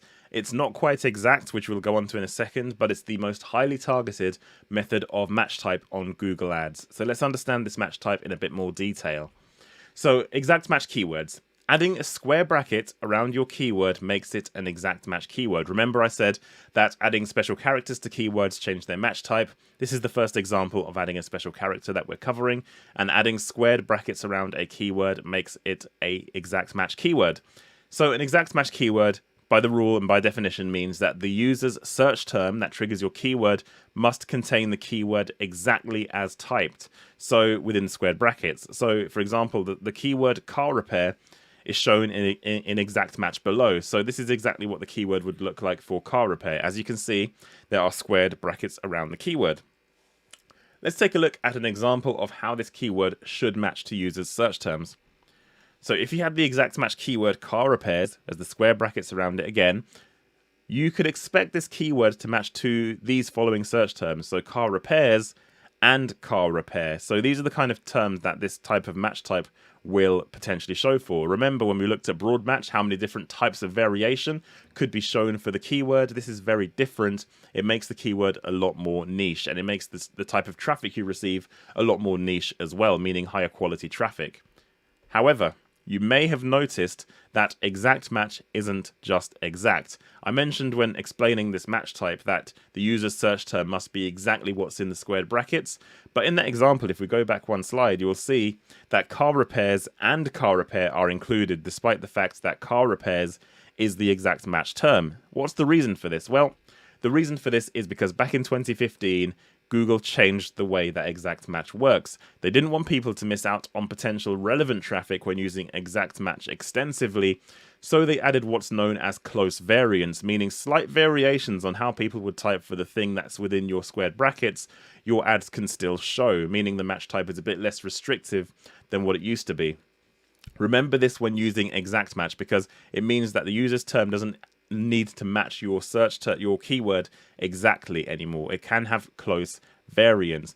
Close variance matching isn't as open as it is with phrase match. So of course with phrase match, which we'll go on to, a different match type to exact match, it's a bit more open than exact match. But remember that exact matching of keywords to close variance is still the most niche that you're going to get. It is the most targeted type of match type you can use in a campaign, and I think when you build any campaign you should include exact match variance, because it basically guarantees very highly targeted traffic that's going to be as close to your keyword as you can get. So all of the search terms that it could potentially match to is going to be a smaller pool, you'll get less volume, but the type of quality is going to be incredibly high and it's going to be really relevant to your keywords. So it's the most restrictive and accurate match type. So with exact match, the advantage, as I say, is that you get much higher quality than standard broad match and phrase match as well. And it also keeps traffic highly relevant. Really, really relevant traffic is what you're going to get from exact match. Of course, the disadvantage is you can limit your traffic and reduce the amount of relevant searches. So you wouldn't use exact match in isolation. You'd have to also use phrase match in your campaigns as well, which we'll go on to next. So I would always, again, say I will always use exact match in any campaign I build. All of my keywords will have an exact match variation because it's going to capture highly relevant and highly targeted traffic, which also can potentially lead to higher quality scores as well, meaning your ad is relevant to the search term, your keyword's relevant to the search term, and it's very targeted and very structured. So exact match is a great match type. You should use it in all of your campaigns, and it's very, very targeted. But the disadvantage, as you can see here, is you don't get as high volume of traffic as you would from other match types in Google Ads. But that's why you cover both bases by looking at phrase match as well, which we're going to go on to next. So let's move on to phrase match, and as you can see by the title, I think this is the best match type available in Google Ads because it's the perfect balance of volume and accuracy. So let's understand a bit more what phrase match keywords do and how they can work. So phrase match keyword, to make a keyword phrase match, you add double quotes around the keyword to make it phrase match. And what does it mean by phrase match? Well, it means that the user's search term must contain the words within that keyword in order as written. So here is an example of a keyword written as phrase match, car repair. As you can see, this keyword has double quotes around it, and that makes the keyword phrase match. It's a very useful match type, so let's run through an example to understand why it's so useful. So if you had the keyword in phrase match car repairs, Google could potentially match it to the following search terms: car repairs near me, cheap car repairs, local car repairs. So as you can see, the word in order car repairs is showing for all of these potential search terms, and that is a very, very good thing. Now, as I mentioned, close variants are still a thing on phrase match. We covered close variants on exact match, and they're also on phrase match keywords as well. So Google, again, because they don't want people to miss out on potential relevant traffic, they use what are called close variants, meaning that a slight variation on the phrase match keyword can also trigger your ads to show. That can be a good thing for phrase match because it gives you additional volume and it's not as restrictive as exact match either. So sometimes this also means the user's search doesn't necessarily have to contain the keyword in order. Again, back in 2015 or around that time, Google made this change where phrase match isn't exactly in order either as well. So exact match and phrase match are both restrictive match types, or more restrictive than obvious open broad match, but they still have close variance, meaning you get a good balance between getting exact keywords and getting the accuracy of traffic you require, while also keeping keywords very targeted and getting high quality traffic. So Google will still match your keyword in phrase match to terms that it thinks are relevant. But again, this is not as open as pure broad match keywords. So going back to our example, if you had the phrase match keyword car repairs, Google could match it to the following search terms: car repair or repairs car, car repairs near me, repairs for my car. So these are not exact phrases. These keywords aren't exactly in the same order. And also sometimes there's a lot of additional characters between them as well. So again, going back to what I said, it used to be the case that the user's search term had to contain your phrase match keyword in exactly the order it was written within their search term. This is no longer the case, so it's something to be aware of when setting up your campaigns. So what do you do when the order of terms matter? So here's an example. This is actually with a real client as well. Ensure that you have phrase match negative keywords for the terms you don't want to appear. So we're going to cover negative keywords next, which are keywords you add to your account to stop your ads from showing. So adding a negative means if the user's search term triggers your negative keyword, then your ads don't show, meaning you save budget if you're blocking irrelevant searches. So it's a very handy thing to do that we're going to cover in the next section. But in going back to this example of phrase match, if the order of words matters, so for example, I provide in-home care and I want to appear for the term home care, but I don't have a physical care home, I want the words to be in the right order in order to make sure my traffic is relevant to what I'm promoting. So in negative keyword term, I would need to add to my campaign would be care home, because I don't want to show for the word care home if I don't have a care home. My company provides in-home care. So it's two different variations on the same potential keyword, and Google could match your keyword to both, meaning one is relevant and one is irrelevant. So in order to stop the irrelevant search, I'm going to add care home as a phrase match negative. So you can use match type for negative keywords as well. And that's important. It's important to remember that, because phrase match is no longer requiring advertisers' keywords to be in the order of the user's search term. So what are the benefits of phrase match? This is a very, very good thing for your campaigns because you can get clicks from relevant searches, the traffic is highly targeted, but it also allows you to expand your horizons a bit more. Instead of going purely to terms that are in the order of your keyword, which is a good thing, of course, it can also go beyond that as well and find further potential relevant searches within your niche, but doesn't go as far as broad match. So broad match brings you loads of traffic that might not be relevant. Phrase match gives you some traffic that's going to be relevant. Some of it might not be, but it's very, very easy to control with negative keywords, but it allows you to get the volume and the quality of traffic at the same time. So in a way, this keyword is the best of both worlds, and that's why I think it is the best match type for keywords. And as I said, with exact match, same goes for phrase match. You should be having phrase match keywords in your campaign. All of your campaigns need a phrase match and an exact match variant in order to make sure you're covering both the bases of niche but expansive like phrase match, but also niche and highly targeted like exact match. So both bases are covered, and phrase match keywords should always be added to your campaign. So now we're going to talk about negative keywords, which can really help you control the quality of your traffic. As I've mentioned and alluded to a couple of times already, negative keywords can stop your ads from showing for particular searches. So let's understand a bit more about how this can help you with your campaign setup. So negative keywords. What happens when a user searches for something that could trigger your ads but isn't relevant to your business? For example, going back to boiler repair as an example, a user searches for boiler repair videos and your keyword boiler repair in phrase match is triggered. If somebody clicks your ad at that moment, you've just wasted your budget, because the person looking for boiler repair videos is of course looking for potentially a tutorial video showing them how they can repair their own boiler, as opposed to hiring you for your boiler repair service. That's going to waste your clicks and waste your budget. So what do you do in this instance? If you're getting clicks for potential terms like this, you use negative keywords. So a negative keyword will stop your ads from showing for irrelevant searches.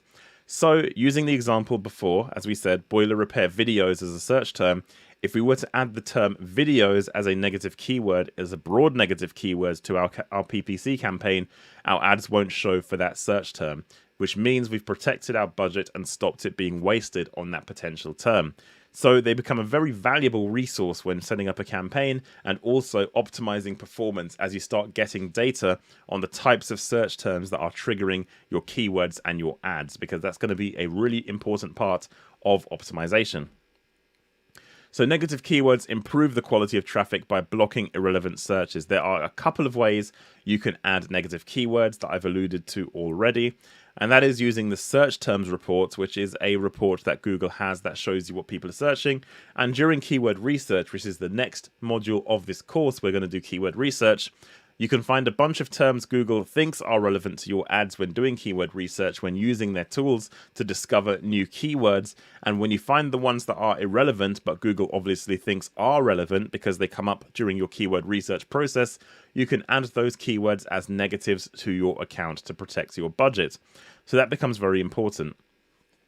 So when researching keywords, look at all the irrelevant terms Google suggests, because many of them could trigger your adverts, and you should be adding elements of these keywords that aren't relevant to your negative keyword list. It's really important. So as I've mentioned, and we're going to go on to this when we look at optimizing PPC campaign performance, we've got a lot to go through before then in terms of keyword research and actually building the campaign and writing ads and things like that. We're going to go on to that a bit later. But first of all, in your PPC campaign, you'll see a report called a search terms report. So if you're running ads already, you can jump in and find this report in your account. And this will show you the real world queries that trigger your ads. And you can find irrelevant searches in there that are wasting your budget, and then add those irrelevant terms as negative keywords to stop your ads from triggering for those terms. It's a really important part of optimization. As I say, up next, we are going to look at keyword research and understand the process of building a keyword list and finding out what people are typing into Google to find your products and services. So now we understand all of the keyword match types available within Google Ads, it's time to actually start doing keyword research to understand how to find the keywords people are typing into Google to find products and services just like yours. So what is keyword research? Keyword research is the process of determining which keywords your business should target through PPC on Google. It will show you how many people are searching for those terms, as well as the expected costs involved in terms of bidding for those keywords. Because on Google, although it's an auction and essentially, as I mentioned, the highest bidder plus quality score wins in terms of that ad rank, ultimately, it's important to understand how much that click is potentially going to cost. What is the cost of the higher end or the lower end of that auction? Keyword research helps us determine these numbers, which again, as I mentioned with the campaign planning tool, to understand where the line of profitability is, your cost of click is going to be one of those key elements in terms of determining whether or not your campaign could be profitable. And that is what keyword research helps you determine, which words to target and how much they're estimated to cost as well. So if we introduce keyword research into the equation, first of all, you will need to understand how people potentially could search for your business. The first starting point is, what would you type into Google to find your products and services yourself? Through the eyes of a customer, if you went to Google looking for what you do, what would you type in? That is the starting point for keyword research, which is an interesting thing to do. It's an exercise a lot of businesses don't actually do very often, and it can kind of make sure that you are in the right place at the right time for the user once you understand how they search for your potential keywords for your business. Now, there's a caveat to this. Although it is the starting point for keyword research, and I'll explain in a moment when I demonstrate a full keyword research activity to you why that's the starting point. However, what you think people type into Google may and often is different to what people actually search for. They're sometimes worlds apart. There's also variations of how people search to consider as well. The way people phrase things, the way people use certain structures of sentence to look for particular products and services. Things you may not have thought of, even though you're doing this exercise of going through Google through the eyes of a customer, ultimately how you think they're going to find your business. That's a starting point. Google actually holds the data in terms of how people look for services just like yours. So that's why you need a tool to determine this and get that data. So now we introduce the keyword planner, which is a tool I mentioned at the beginning when we were talking about creating a Google Ads account without having to put your card details in order to get access to this very tool, because this tool, the Google Keyword Planner, is going to be incredibly crucial. The Keyword Planner is the tool you would use for keyword research. It's all of Google's keyword data based on historical keyword performance from different advertisers. It allows you to see search volumes, cost, and importantly as well, competition levels to see how effective it would be to bid for a particular keyword if the competition levels are high and the costs are going to be high as well. It allows you to see all of that data and also research potential options for keywords to target within your campaigns as well. So you can discover new keywords. When you go into the keyword planner, which we're about to do in a moment, there are two options in the planner. You can either discover new keywords by giving Google a list of things to target and seeing what they come up with, or you can get existing forecasts and volumes from an existing keyword list. Both options are very, very useful for keyword research because they take two different approaches. So to elaborate, to discover new keywords, you need to enter your potential list of keywords. Remember I mentioned that you need to think about how customers could potentially find your business. This is why, because that seed list of keywords you're going to give Google of ways customers may find your business is going to allow Google to extrapolate that list massively and return dozens and dozens of potential keywords to target as well. So that's why you need to go through that exercise. You give Google a sample of those keywords you thought of, or your website URL, or even both, and Google will use that data to find relevant keywords you could potentially target. Now, one of the things to be aware of when you do this is that a lot of these keywords may not be relevant, and you have to go through an exercise of deciding which ones you want to include and which ones you want to omit from your keyword strategy. And that's part of keyword research, which is why it's such an important part of Google advertising. The second option is to get search volume. So this is if you have a seed list of keywords already and you want to kind of understand how they would perform on Google in terms of costings, volumes, and competition as well. So all of the data you would get normally when asking Google to discover new keywords. So you'll need to generate a list of keywords yourself. So there are two approaches, as I say. Give Google a sample of keywords, they create an extrapolated list, and you filter through that sample of keywords.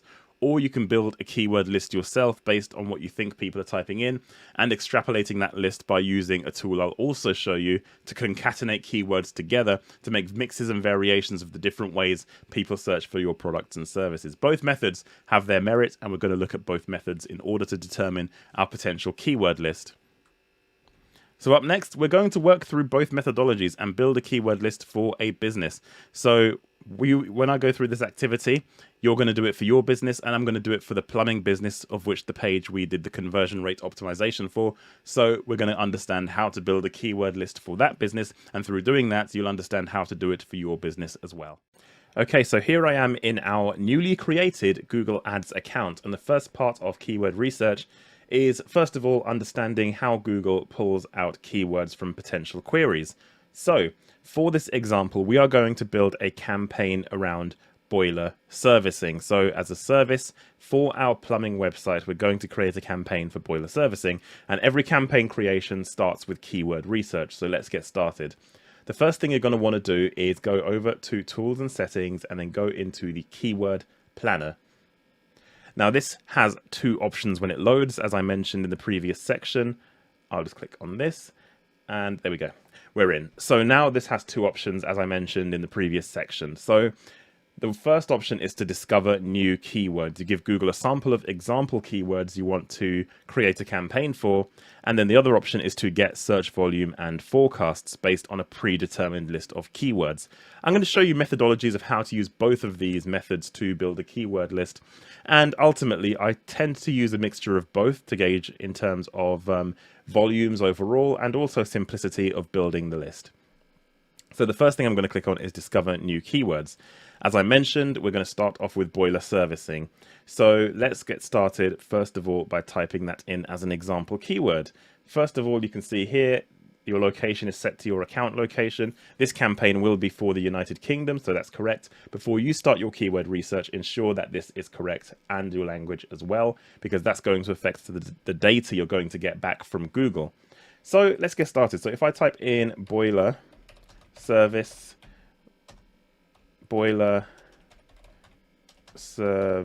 all I'm doing is adding a comma and pressing space, and that creates a new keyword in this list.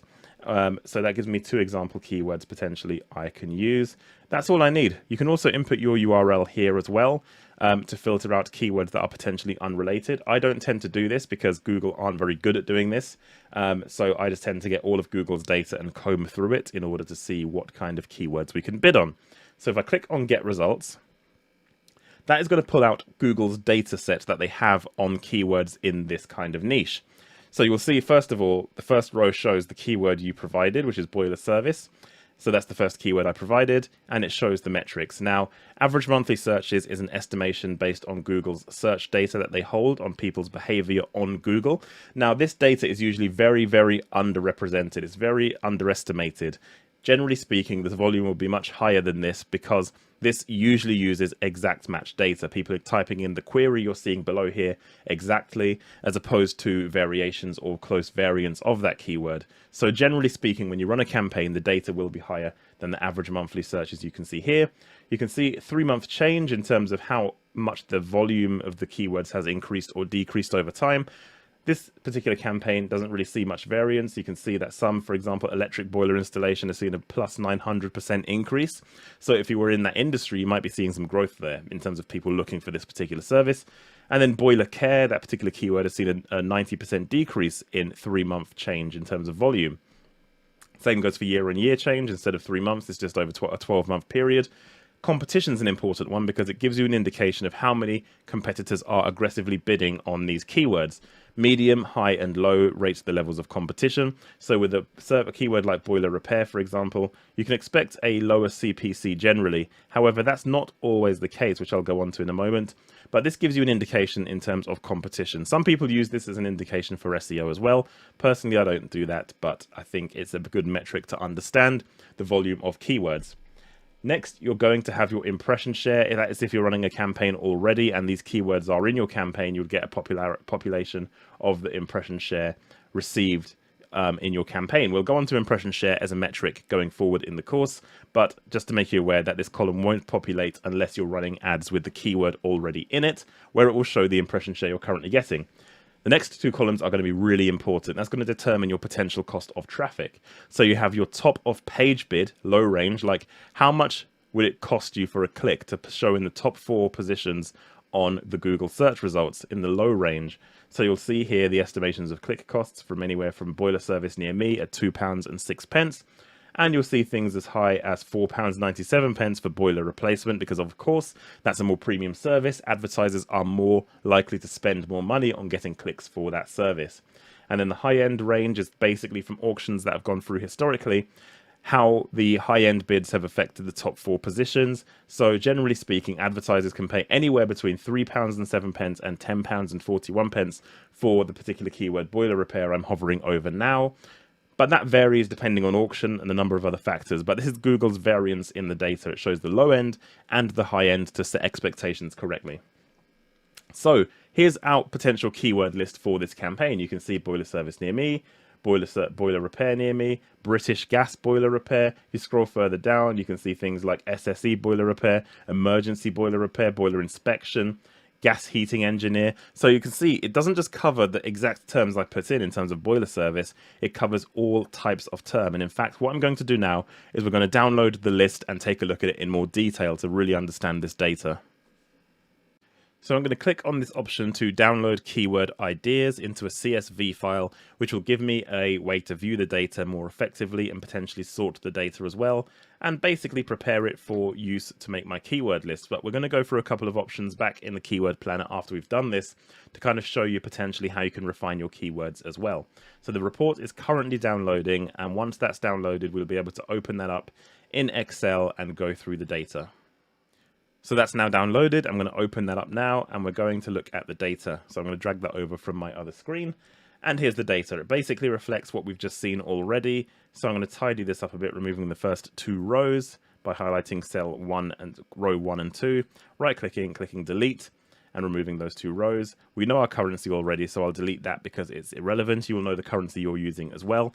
I'm going to delete all of these other areas as well, because you've got organic impression share as well, and all these other kind of metrics that are based on your exact accounts if you're running these keywords. But we're not doing that now. We're looking at researching before starting an account, so I will delete these as well. So now it's easier to see, and if I double click between cell A and B, I'll expand so I can see the keyword list. So as we go down, we can actually, I think the first thing we'll do is sort by volume. So if I click on data and then click on filter, I'll actually sort by average monthly searches to see what the most popular keywords are compared to others. So I go largest to smallest. So now we can understand where all the volume in the campaign potentially can come from. But as you can probably see, there are many keywords in here that I would not bid on in my campaign. Here are some examples.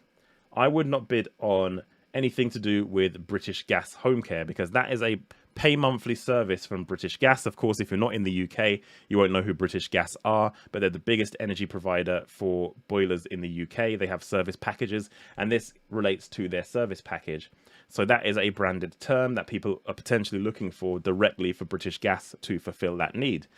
Now, there are other things as well, potentially, like SSE, which is another energy provider.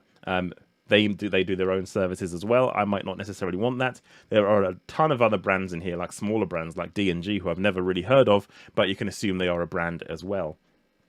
So if I keep going down through the keywords as the volume starts to decrease, you'll see things like free central heating. Definitely don't want that keyword. I don't want to provide free heating in my campaign. So this just provides a bit of a problem. So as you can see here in this data set, there are a ton of keywords in here that are not relevant to the campaign. So we need to refine this list.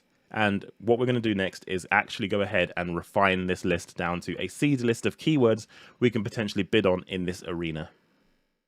Okay, so I'm going to jump back into the Google Ads Keyword Planner because there are a couple of things we need to do to refine this list that will help us get our seed keyword list. So now I'm in here, I'm back in the Keyword Planner.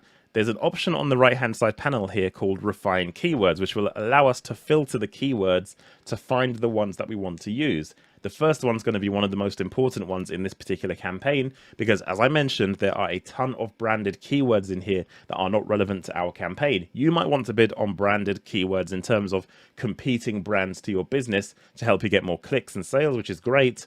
But in this particular niche, if I bid on British Gas terms, I'm going to burn through my budget pretty quickly because they're the biggest provider in the UK and they offer bespoke services in terms of coverage and monthly payments. So again, it goes back to understanding your industry, and you will understand your industry very well. So you will know exactly whether or not you should or shouldn't be bidding on particular competitors. So if I click this drop down option for brand or non-brand, I'm going to be met with a ton of filters. Now, these filters will allow me to refine the keyword list. Now, the first one is for everything in the list. We wouldn't untick this because if I untick this option, we're basically left with nothing because I've removed all branded and non-branded keywords from this list. Now I'll retick that so you can see they will reappear. Now, as you go down this list, you'll see all of the big brands like Bosch, Valent, and all the other kind of bigger names in the boiler industry. I know you probably don't know who these people are if you're not in the UK, or even if you are in the UK, you might not necessarily know who these people are. But they are the biggest brands in the industry. And as you go down, you can see more companies like British Gas, SSE, EDF. So you've got brands of boiler in terms of who make the boilers. Then you've got companies who install the boilers. And then you've got contractors who are smaller businesses who fit boilers. So they've identified these brands as smaller contractors. And then other brands of boilers as well. You can see there's plenty of other smaller brands that do boiler installation as well. So what you can do with this option is you can actually untick all non-brands, sorry, all branded keywords. If I untick brand, that means all of these potential boiler manufacturers are no longer in our keyword list. Now, you might want to bid on keywords like install Bosch boiler or install Baxi boiler because people know which boiler they actually want, so you might want to include those. In that case, you would tick this option. For the purposes of this, I'm going to include the boiler manufacturers because that's going to help us identify more customers who are willing to install these particular types of boiler. If I didn't provide these boilers in my service, then I would untick the ones that are not applicable. But for the purposes of this, I'm going to leave these brands of boiler ticked. The next one is company. I've mentioned before that a lot of these companies are huge and would eat up all of my budget and not allow me to spend effectively on more buyer keywords as opposed to competitor keywords. You might want to bid on competitors. That's okay. You can leave these options ticked. But for the purposes of this, I'm going to untick this box. Now, this one is for smaller competitors, really small contractors, really small competitors. So I will happily untick this as well, because these are small competitors who might not be in the same space as me. They might not have boiler service as their main service. So they might have things like gas engineering, or maybe they install bathrooms, or maybe they do other kinds of plumbing. That's their main service. I don't actually know, so I'm not going to take the risk and advertise against their keywords until I start checking them out in a bit more detail.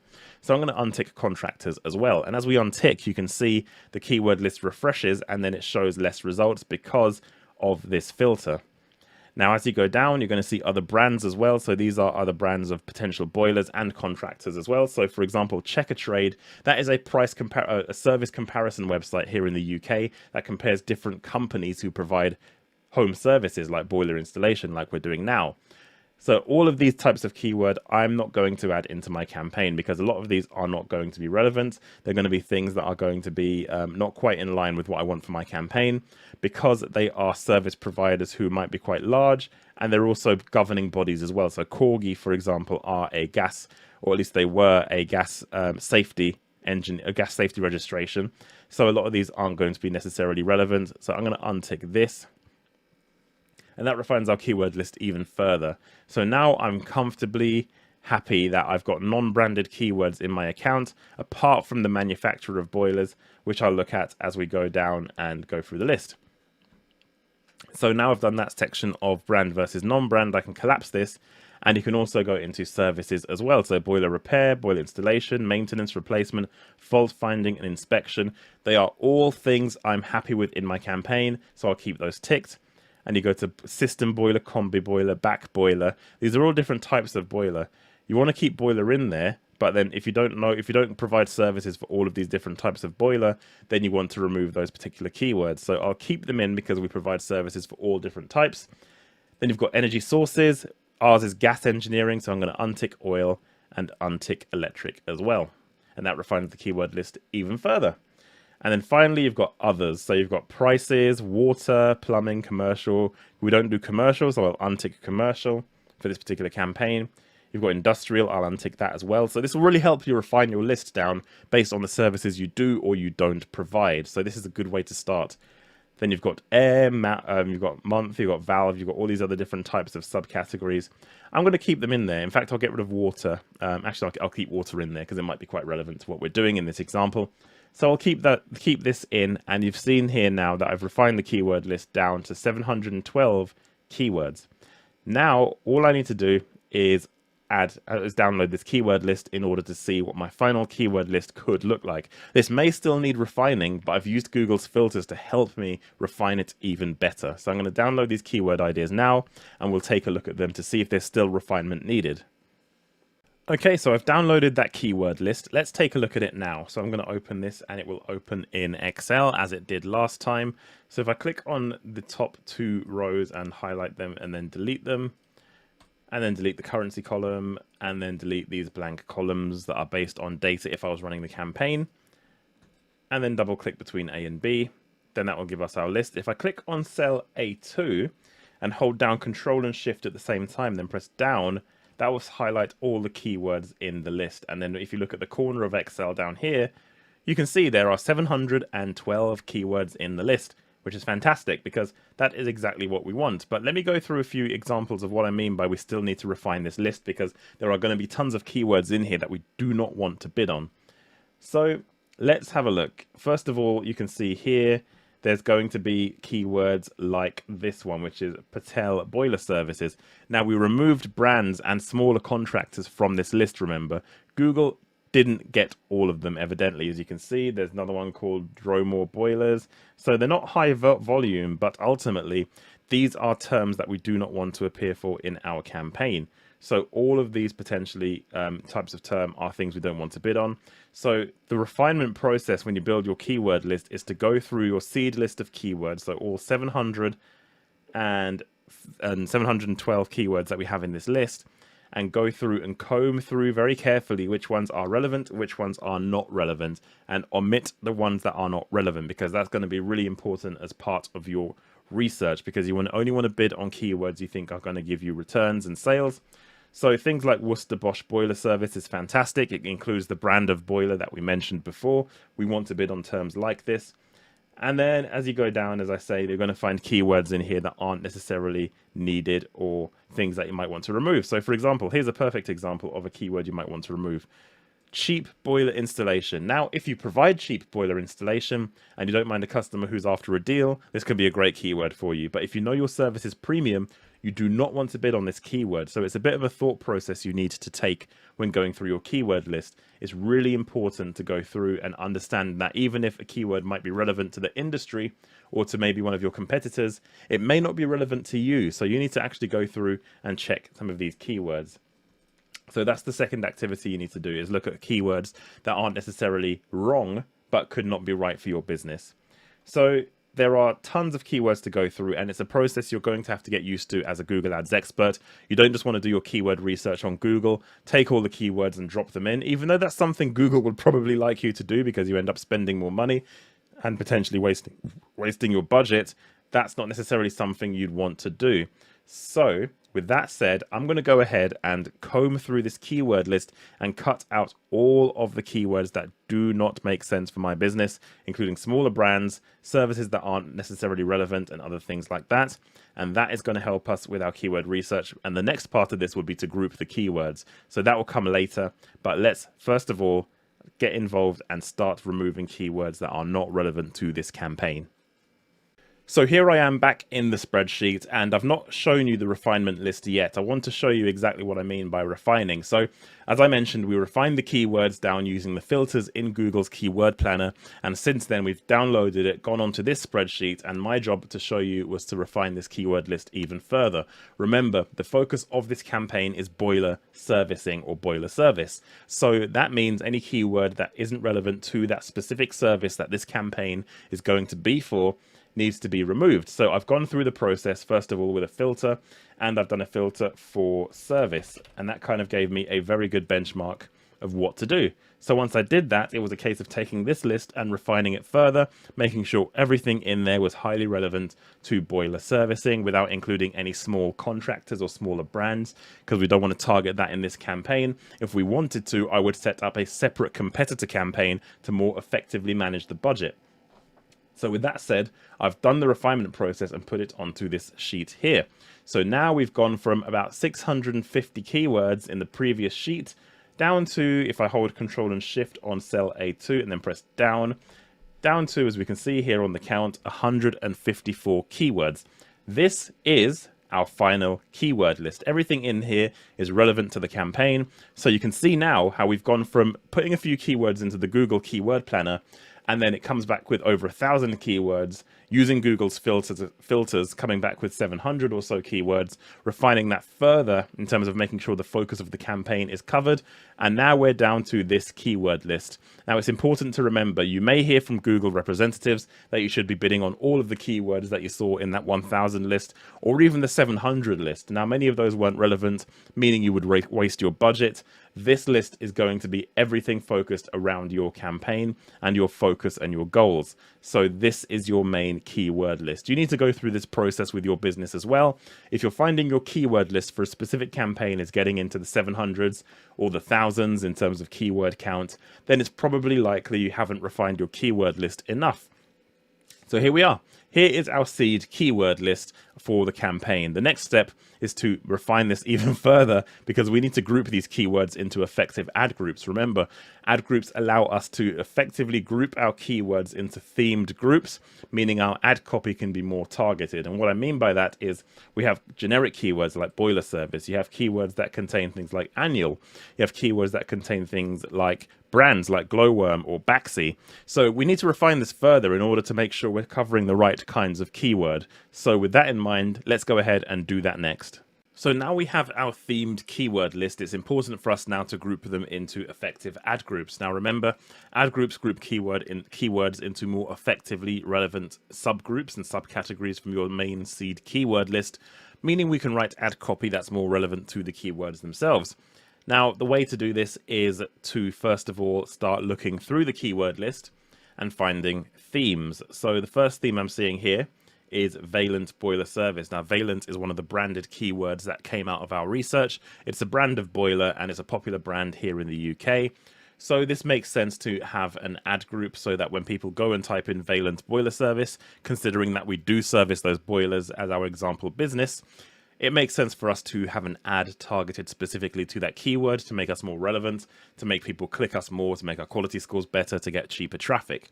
So let's start off by creating a secondary sheet, and we're going to start grouping these keywords. So if I click into this button here, I'm going to type in Valent as a heading here.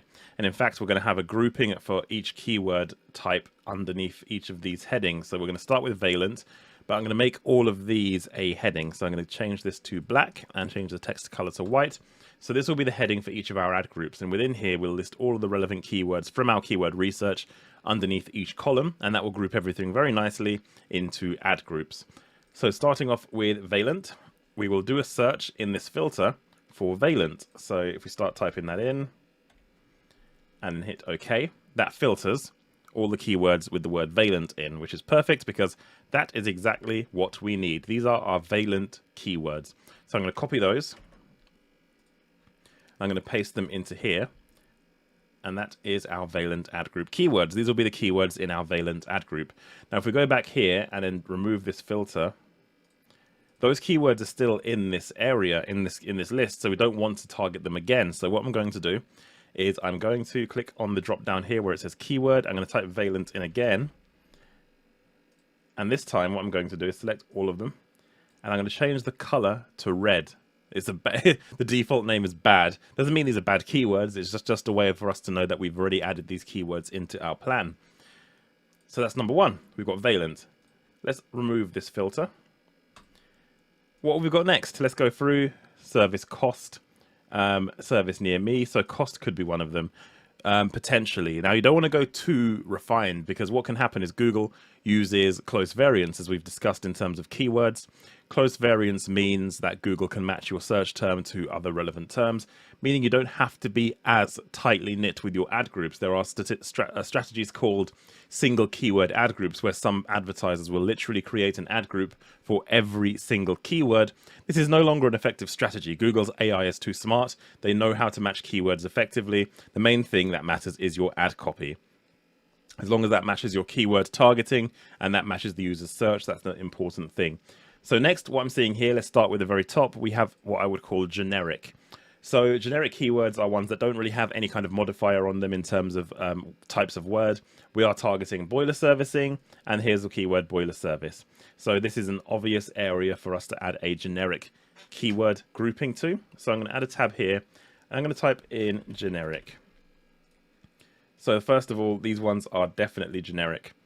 Boiler service near me, gas boiler service. Now, one of them contains gas, which is fine. You could potentially create an ad group for gas, but for the instance of this, it's a boiler service keyword. So I'm going to add these into our boiler service generic keyword list. Oops, let me remove that and type generic up here as a heading. And then drop that in. Oh, go back and copy. And we will drop that in here with a paste. So there's some generics, and then again, going back to what we did before, we're going to do some conditional formatting and make these red.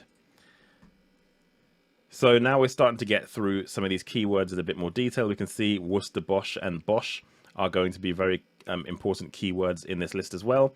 So we've got Bosch. So what I'm going to do again, same principle applies. Go in here, type in Bosch. That'll bring up all of our Bosch keywords, and then we'll just simply copy them in. And we'll add it here and paste them in, and I'll type in Bosch at the top.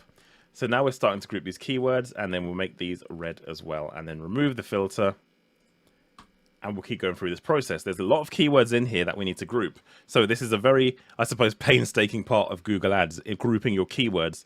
Now, as I said before, Google's keyword planner already groups keywords, but it brings in everything. It's not a very refined list. It means you're going to be bidding on keywords that are not relevant, whereas we know this list right here is highly relevant. So that is the difference, making sure we work with a relevant list and group them effectively, which is why this process is a much more manual process. But what happens is you come out with a much better campaign, a much more accurate campaign, and a campaign that's going to get great results. So next we can see Baxi is a term here as well. So Baxi is another boiler brand. So if I click that drop down and go to a filter, and I'm going to do a text filter, I'm just going to type into here. I'm going to type in Baxi. And then click OK. And again, these are the Baxi keywords. I'll copy them in, and I'm going to paste them into the next cell over here. And I'm going to type Baxi in here. So if I go back again, make those red to say that we've done them, and remove the filter. Now we're starting to get through quite a good number of keywords here. So with our seed list of keywords, we've got through quite a few, and there's much more to do, however. So let's go back in. Let's do one more, and then what I'm going to do after I show you one more is I'm going to go away and complete this task and come back and show you once it's completed what that looks like and what to expect. So let's do one more. Let's do emergency. So emergency boiler keywords, I know for sure, are going to be higher cost in terms of clicks, because they're generally, as you can see here, £10 a click. As in terms of top of the page bid, is very rare to find that in this list. 10 is a very high number, and it's because emergencies generally insinuate somebody needs the service now, meaning they're more likely to buy, meaning it's more of a buyer keyword. So that's important to remember as well when you're going through your business and you're trying to understand which keyword is going to be effective. So again, let's go and do emergency. So if I go into here, emergency, you'll see there's a couple in here. Not many, but that's all we need. Emergency boiler service, emergency boiler service near me. Click copy, paste them in. Emergency. There we go. So that's 1, 2, 3, 4, 5 ad groups done. I'm going to go back in and make these two red and remove the filter. And we're going to keep going through the same process. And what will happen is, and you'll typically find this, couple of words of warning.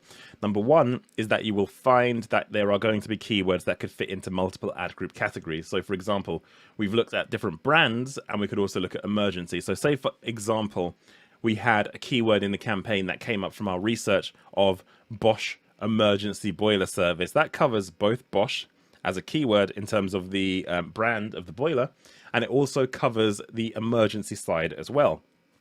In that instance, you have to decide which one is more relevant, because there can't be one keyword in multiple ad groups. You have to choose which one is most relevant. Now, we know that Bosch has more search volume than emergency, but we also know emergency keywords can kind of have a higher conversion rate potentially, because the person is looking for the service now. So it's a balancing act. You know your industry better than most. You know your industry better than Google, in fact. So you need to use your industry insider knowledge when you're doing this to decide which keyword goes into which ad group when they cross over with multiple. Which one is more important? Which one is more effective? Which one is going to give you the most revenue when you look at the way people search for your products and services? So for me, in that instance, because of the volume involved with Bosch, you could potentially go into Bosch and say, okay, I want this keyword to sit under the Bosch area. But then in this example in particular, I would say it goes under emergency, because based on industry knowledge of this area, emergency services are going to be higher converting. So the more keywords with emergency in I can get into that area, into that ad group, the better.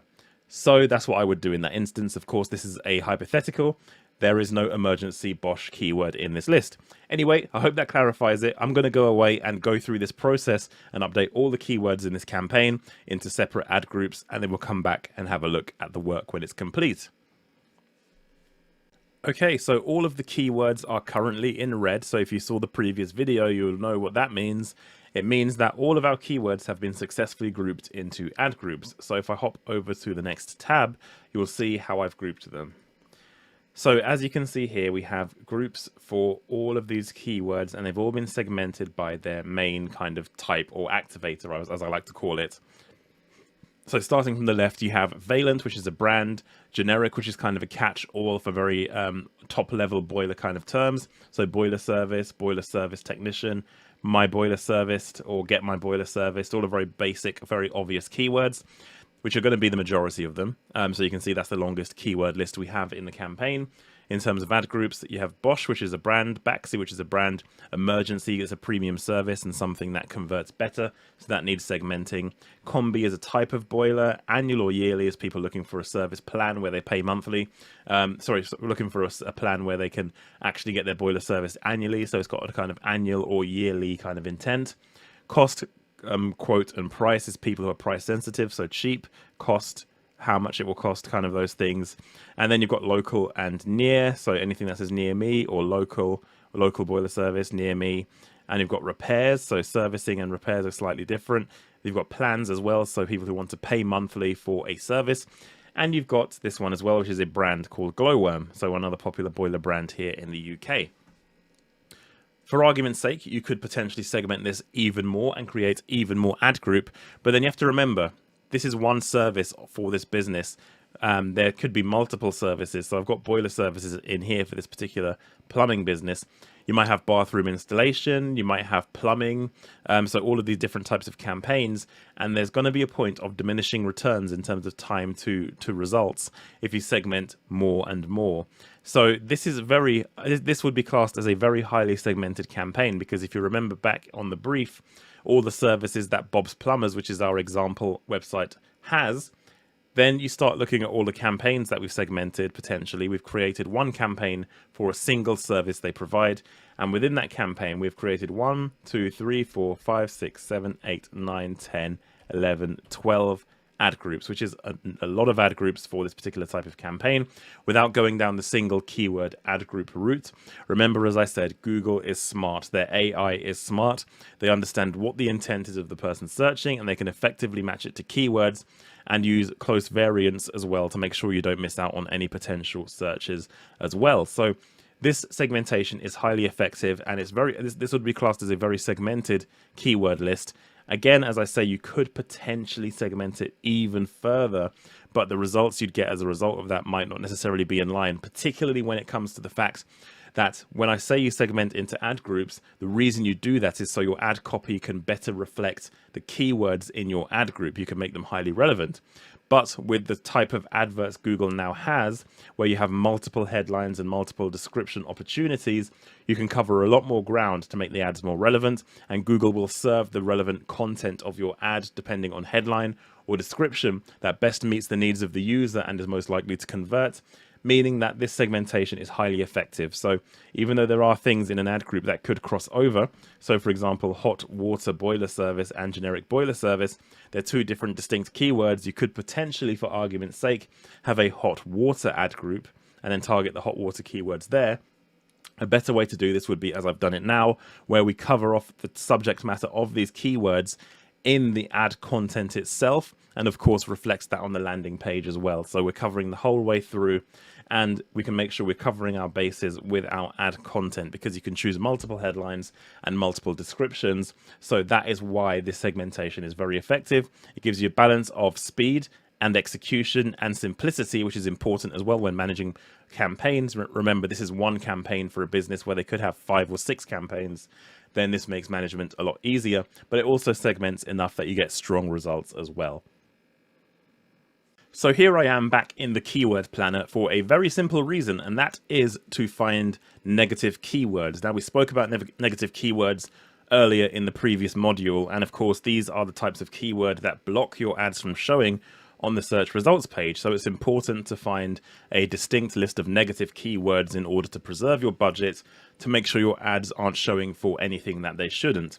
And the best place to start before a campaign goes live, because of course when a campaign does go live, you can see what people are typing in to find your ads, so you can block out terms that aren't useful.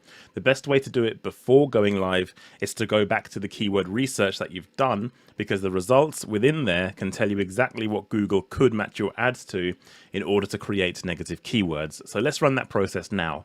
So I'm going to go on to discover new keywords, and I'm going to do exactly what I did before. I'm going to type in boiler servicing,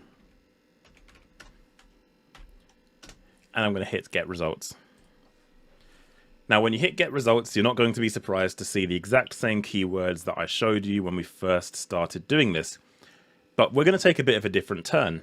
We are going to find negative keywords based on this list. So before, where we were looking for things that we wanted to bid on, this time we're going to look for things that are actually going to be something we don't want to target. So perfect example, I'm going to scroll down, and you're going to come across keywords that aren't necessarily going to be in line with what we were trying to do before. So a perfect example of that, for example, is here. you have BG Home Care. This is a business name.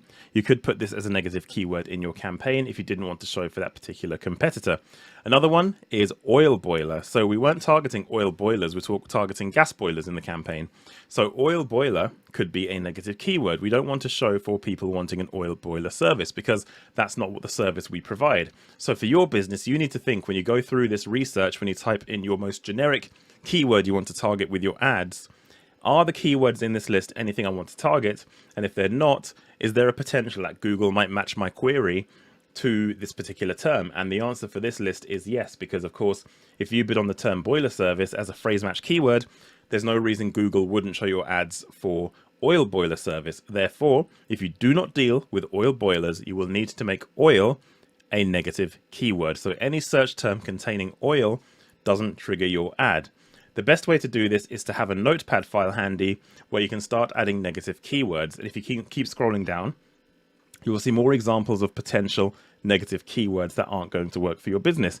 So as I'm scrolling down, let's have a little look. I'm sure we'll come across another one very, very easily. And we can see here, Checkatrade boiler service. Checkatrade is an aggregator that basically allows people to compare prices and services for particular home care services. So boiler servicing is exactly one of those things. People looking for Checkatrade are looking for a comparison site. Do I want my ads to show when someone types in Checkatrade? Probably, but probably not. If I didn't want them to show for that particular keyword, I would make it a negative as well. Again, commercial. Commercial is a business boiler. So if you work in an office or maybe a hotel or some kind of commercial property, this particular campaign is targeting home boilers, people at home with a boiler. Commercial is not included in the services on the website. So you wouldn't target commercial boiler service. You would target the other regular keywords. So what we're going to do next is start to use a bit more logic to find the negative keywords within this, because you can download this data and comb through it to build a comprehensive list of negative keywords. But some of these refinements on the right hand side here can be very handy to help you on your way as well. As I said, to give you more of an example of what to look for when looking at these refined keywords on the right hand side, this can give you a good source of availability of options to help you find negative keywords. So instead of doing what we did before, where we're looking for positive keywords using this expansion list to kind of see whether or not different areas should be targeted, we're going to use this to find negative keywords. So for example, as I said, all of these other companies are things we shouldn't be bidding on, because if we wanted to target competitors, we would set up a separate competitor campaign so we can more effectively target them and make sure that the budget is used more effectively. So with that in mind, we want these to be negative keywords. We'd also want a lot of these contractors to be negative keywords as well, because we wouldn't necessarily want to target them directly in our campaign. So here is a perfect list of examples of negative keywords. As I mentioned before, as you scroll down, you can kind of see the types of services and the types of boiler. Again, that same oil word comes up again. You have gas and oil. This campaign doesn't deal with oil boilers. We deal with gas. So oil is a perfect example of a negative. So what I'm going to do, I'm going to jump across to my other screen and I'm going to drag over a notepad file. And this is a good place to start when building a negative keyword list. Start adding the keywords that you want to be as negatives in this notepad file. So starting off with the obvious one for me, oil, that would go into this file. We have a list of all these other businesses here. So what we could actually do is we could actually untick everything, scroll down and tick all the contractors and tick all the companies. And then what we can do is download the keywords as a CSV. And you'll start to see that download. And you can open that up. And all of a sudden here, you have a complete list of competing businesses that you can add as a negative keyword so you don't target them. Now, one thing to mention is negative keywords, as I mentioned, work in the same way as positive keywords in that you can have broad, exact, and phrase match negatives, and they work in the same way as the positive keywords. Therefore, with terms like this, where you have actual things you want to target within the negative term, so British Gas, we don't want to target British Gas, but we want to target boiler service. In this instance, we'd want to add all of these as exact match negative keywords. So if you copy this list and then open a new tab and paste it here, I'm going to open this up by double clicking the line between A and B. And I'm going to click down and I'm going to go to row 1 with column B. I'm going to double click and I'm going to press equals to start a formula. And I'm going to type in concat and that will bring up the concatenate formula. If I double click that, that will start the concatenation process. And what we're going to do is we're going to make this an exact match keyword list by adding square brackets either side of this keyword using a concatenation. So if we start the process off with a double quote, opening square bracket, close double quote, then hit comma, then click this cell, then hit comma, and then double quote again. You know what's coming next, don't you? The closed bracket, double quote, and hit enter. That creates an exact match negative keyword. So these exact match keywords, I'm going to double click the corner of here, and that will repeat the formula across everything here. So now we have a good list of exact match negative keywords to add to our negative keyword list. If I hit Control and copy, go back to our notepad file, paste those in, we have a great list of negative keywords added to this file. And I'm going to continue doing this process alongside the manual way, by the way, because as I've mentioned before, the actual fields on this sheet on Google, when you look through this, these filters don't pick up everything. As I mentioned when we're doing the positive keywords, it applies for negative as well. You need to download the entire data, everything, as we did before. So 1,120 keyword ideas. Download these ideas and look through and comb through to find any negatives.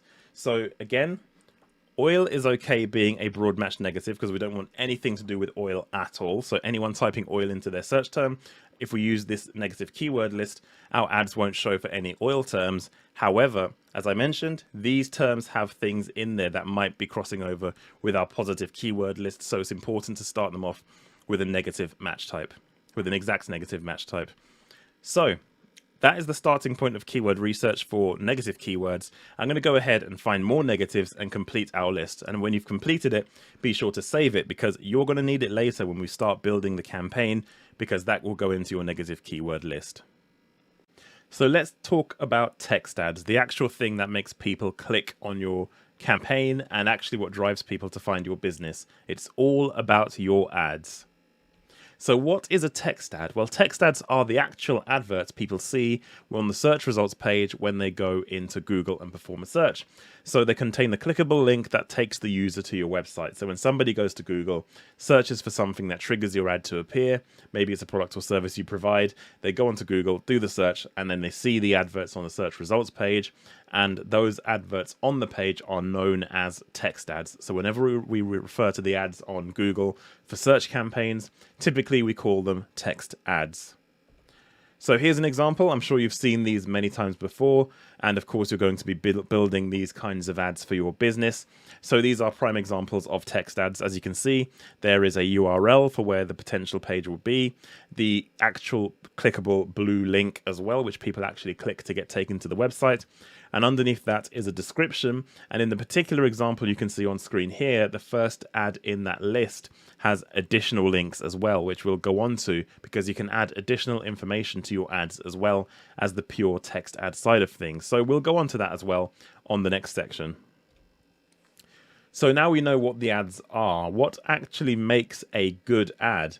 So one of the things you need to consider is your call to action. There's a few things that make your ads powerful, and this is one of the most important. For example, a call to action could be get a quote if you're talking about maybe a service, book a test drive if you're talking about cars, book an appointment, call today, buy online. Basically, what you're doing is you're hinting at what the user will have to do once they click your website. Now, this might sound obvious. You think people know exactly what they need to do, but actually, by having a call to action, it encourages people to take that action. So a call to action becomes really important and a way to encourage clicks to your ad, and also plant the seed as to what the person will be expected to do when they click through, meaning they'll be primed and ready. So for example, if your call to action is book an appointment, they know when they see that advert, the next action that they want to take or they should take to take things further is to book an appointment. So it kind of sets the scene for the user. Addition to that, strong and relevant headline. So your headline is not dissimilar to a newspaper headline. It's all about grabbing attention. Remember, you're not the only person on the search results page. In fact, you're not the only paid search result on the search results page. You've got the organic results. You often have Google who also add additional information to the search results in terms of knowledge graphs and things like that. So it's really important to write a strong headline that grabs attention and be relevant as well. There's no point in writing a really catchy headline that has nothing to do with what the person searched. So make sure you cover both of those bases. Make sure that they're relevant, but also a really powerful attention-grabbing headline. It should contain variants of your target keyword. It's really important that you do that as well. So another thing is to highlight your unique selling points. So what makes you better than your competitors? What are you going to provide that they can't, or maybe that you're better than them at? So some examples, maybe you provide free delivery, which is a fantastic benefit to e-commerce. Maybe you do 10% off for your first order, which is a good incentive. Maybe your third item's free, so maybe you buy three items and the third one is free. You might do quote matching, like I know, for example, John Lewis here in the UK used to do that.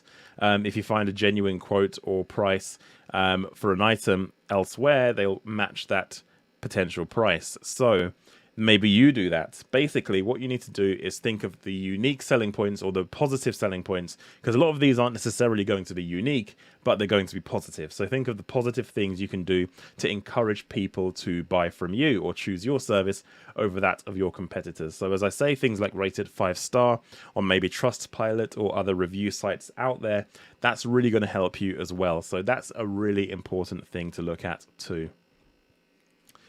So, as I've mentioned, there is a bit of a balancing act you need to do when writing ads, because what you need to do is make sure that they're relevant, because Google rewards relevancy. Remember, the quality score is based on your click-through rate, and one of the main factors of that is going to be how relevant your the user's search term is to your ad content, and of course how relevant that is to your keywords. So that's one part of it. But how do you write content that's highly relevant, containing your target keywords, but also compelling and well written? Well, that's the challenge we have as PPC professionals. The challenge is to ensure your ad is well written, grammatically correct, and really punchy and makes people want to click, while also covering the base of mentioning your target keyword and being relevant. So you might have to practice writing ads and actually testing content yourself before just going into Google Ads and writing the ads outright. We will cover this on the course. I do have a planning spreadsheet that's really handy in testing out ad copy and planning your campaign ahead of time, which we will cover on this course. But it's just the thing to think about, that you have to balance those two very different, distinct skill sets in order to write ads successfully on Google. So up next, we're going to talk about text ad formats, because there are multiple formats to text ads. As I've mentioned, we've seen some examples on the screenshot previously, but there are also a couple of other things to take into consideration, and we'll understand what those formats are in terms of responsive search ads and call-only ads.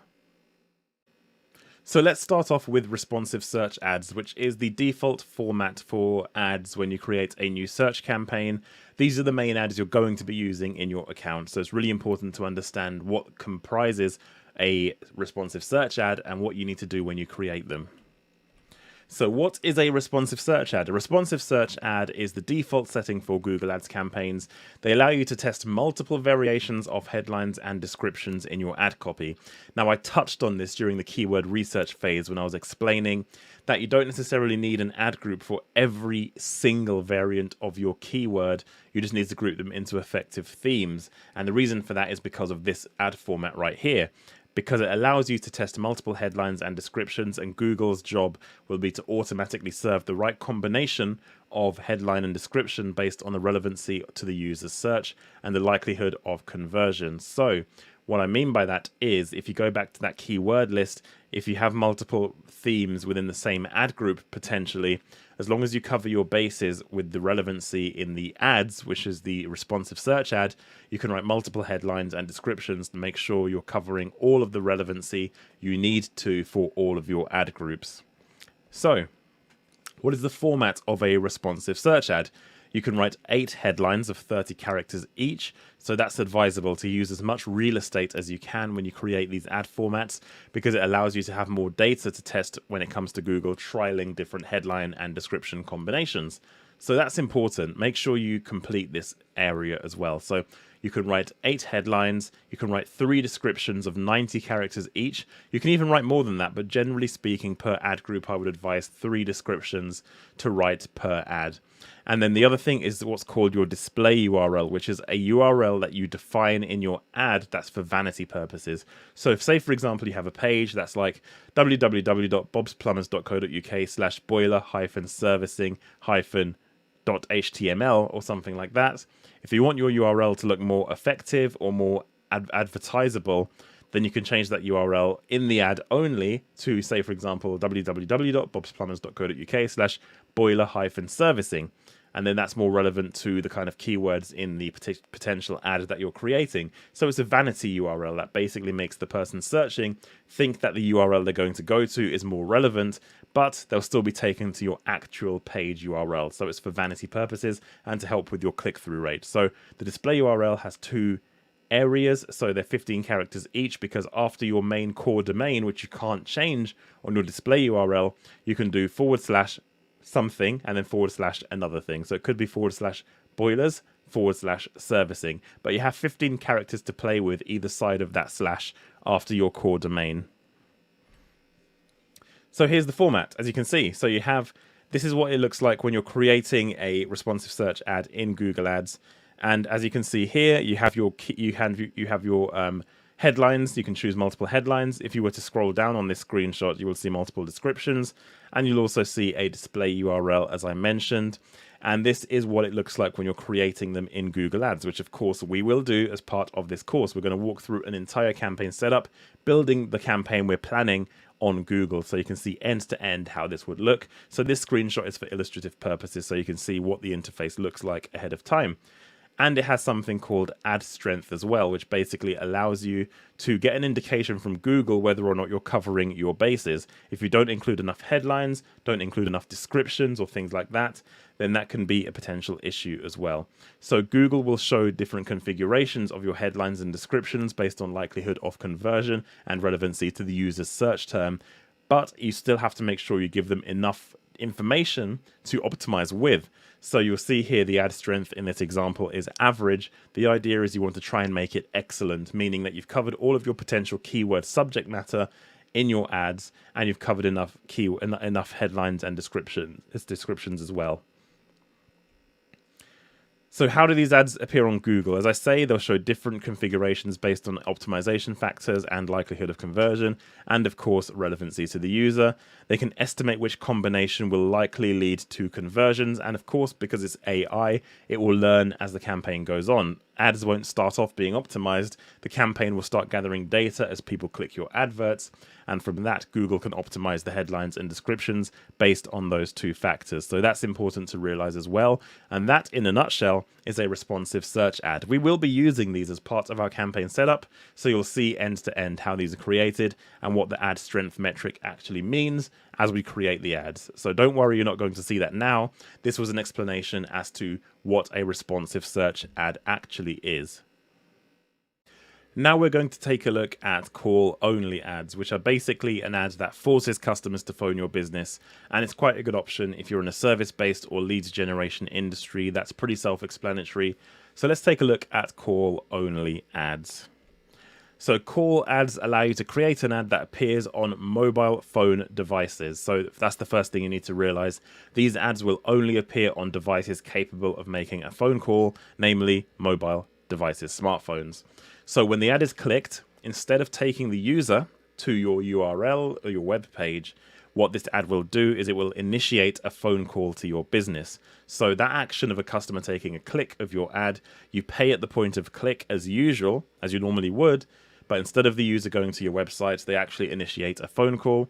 So it's very different to a responsive search ad that we looked at, where you're taken to the website for the user to browse and potentially get in touch. So it's very different and much more proactive, and it could be quite effective for particular types of business. So the format of a call ad is very different to that of a responsive search ad. So the headline is, you have two headlines of 30 characters each, you have two descriptions of 90 characters. So the 30 character and 90 character count of the headline and description respectively are still the same, but you're not creating loads and loads of variants like you would with a responsive search ad. The display URL is the same as well, so you have 15 character URLs for vanity, as we mentioned in the previous section, that you can use those to increase your click-through rate.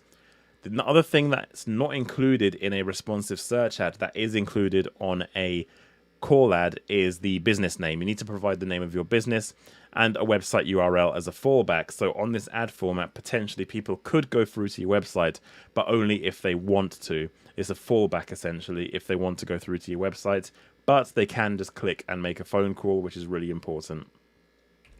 In terms of how this looks, this is exactly how a call-only ad looks. You will see that the main call to action is a phone number. You have the business name, a headline, and multiple descriptions, and potential display URL. Of course, you need to make sure that your phone number is valid and working, because ultimately when they click that button to make a phone call on their mobile device, it's going to go through to your business, so you need to make sure that's all working correctly.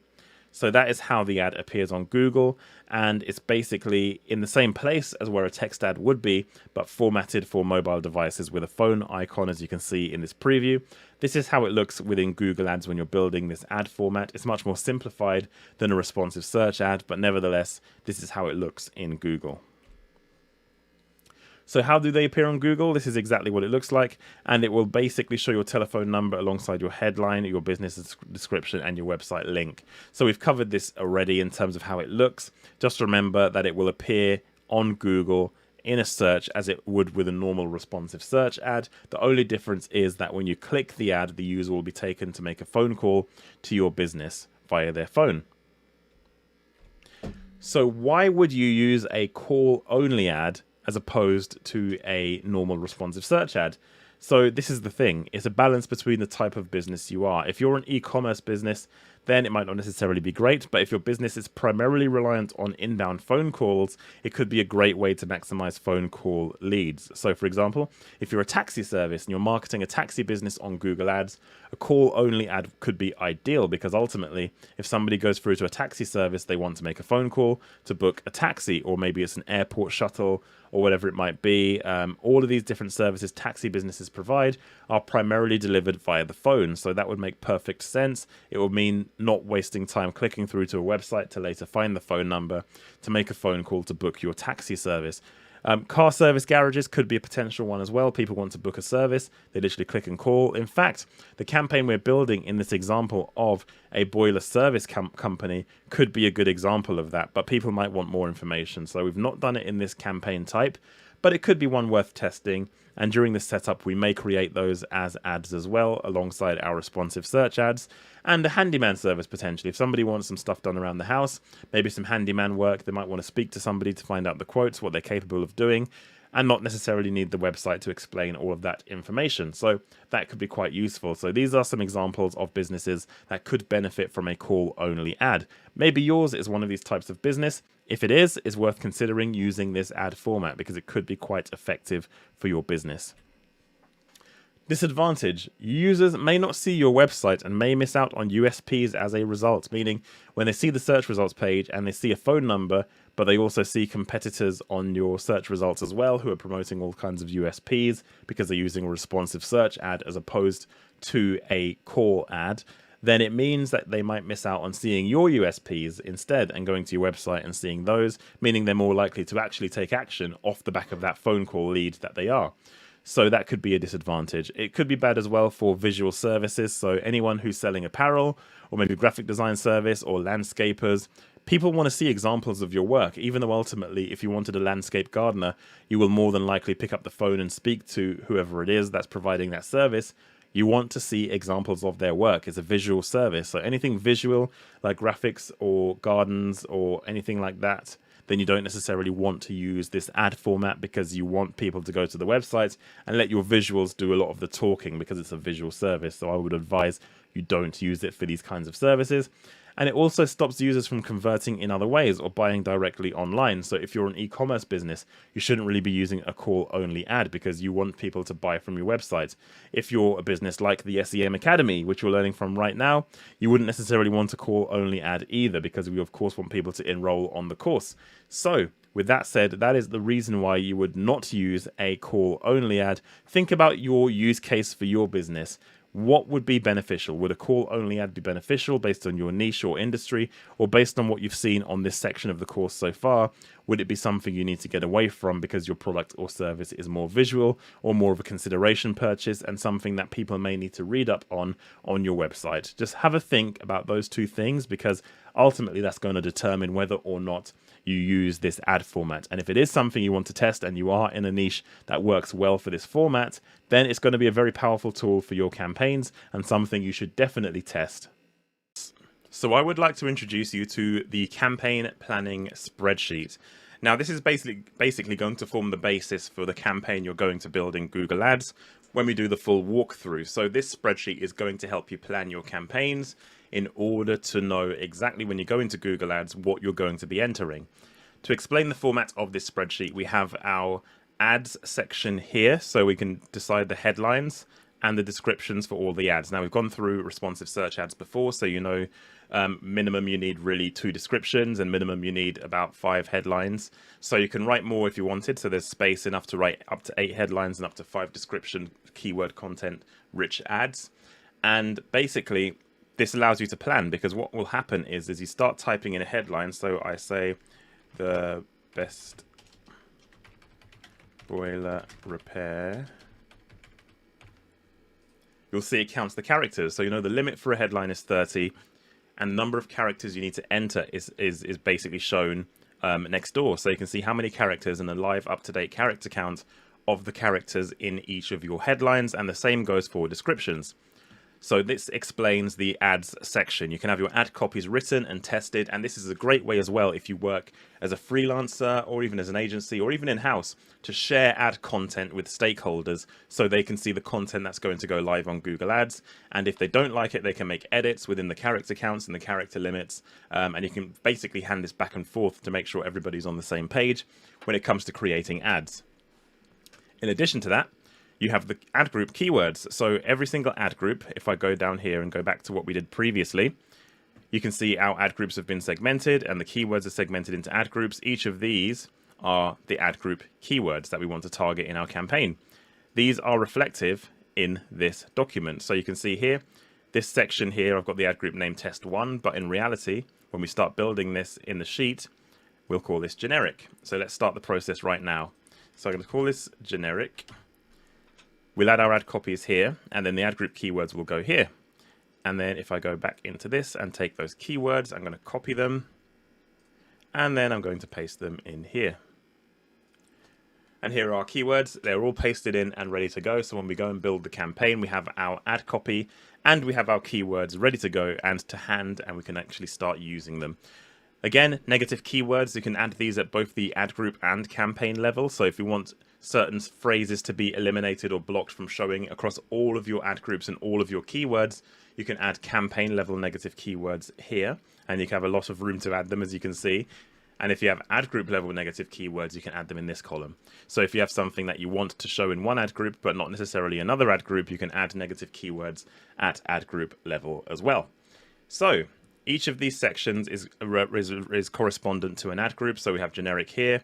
You go further down, you add your next ad group and your ad copies. You add another one with your next ad group and your ad copies. And basically, you can do this across everything.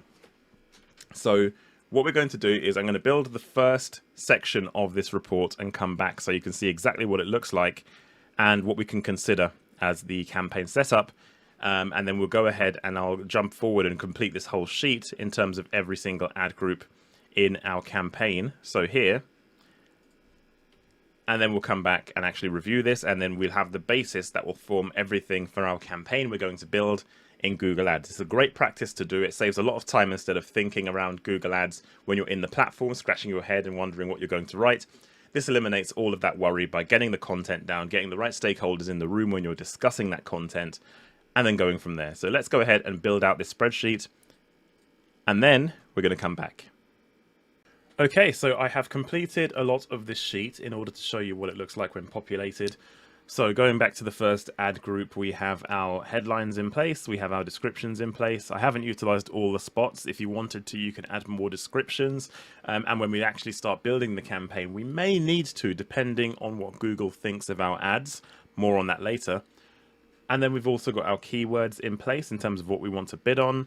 And we have our full negative keyword list down the side.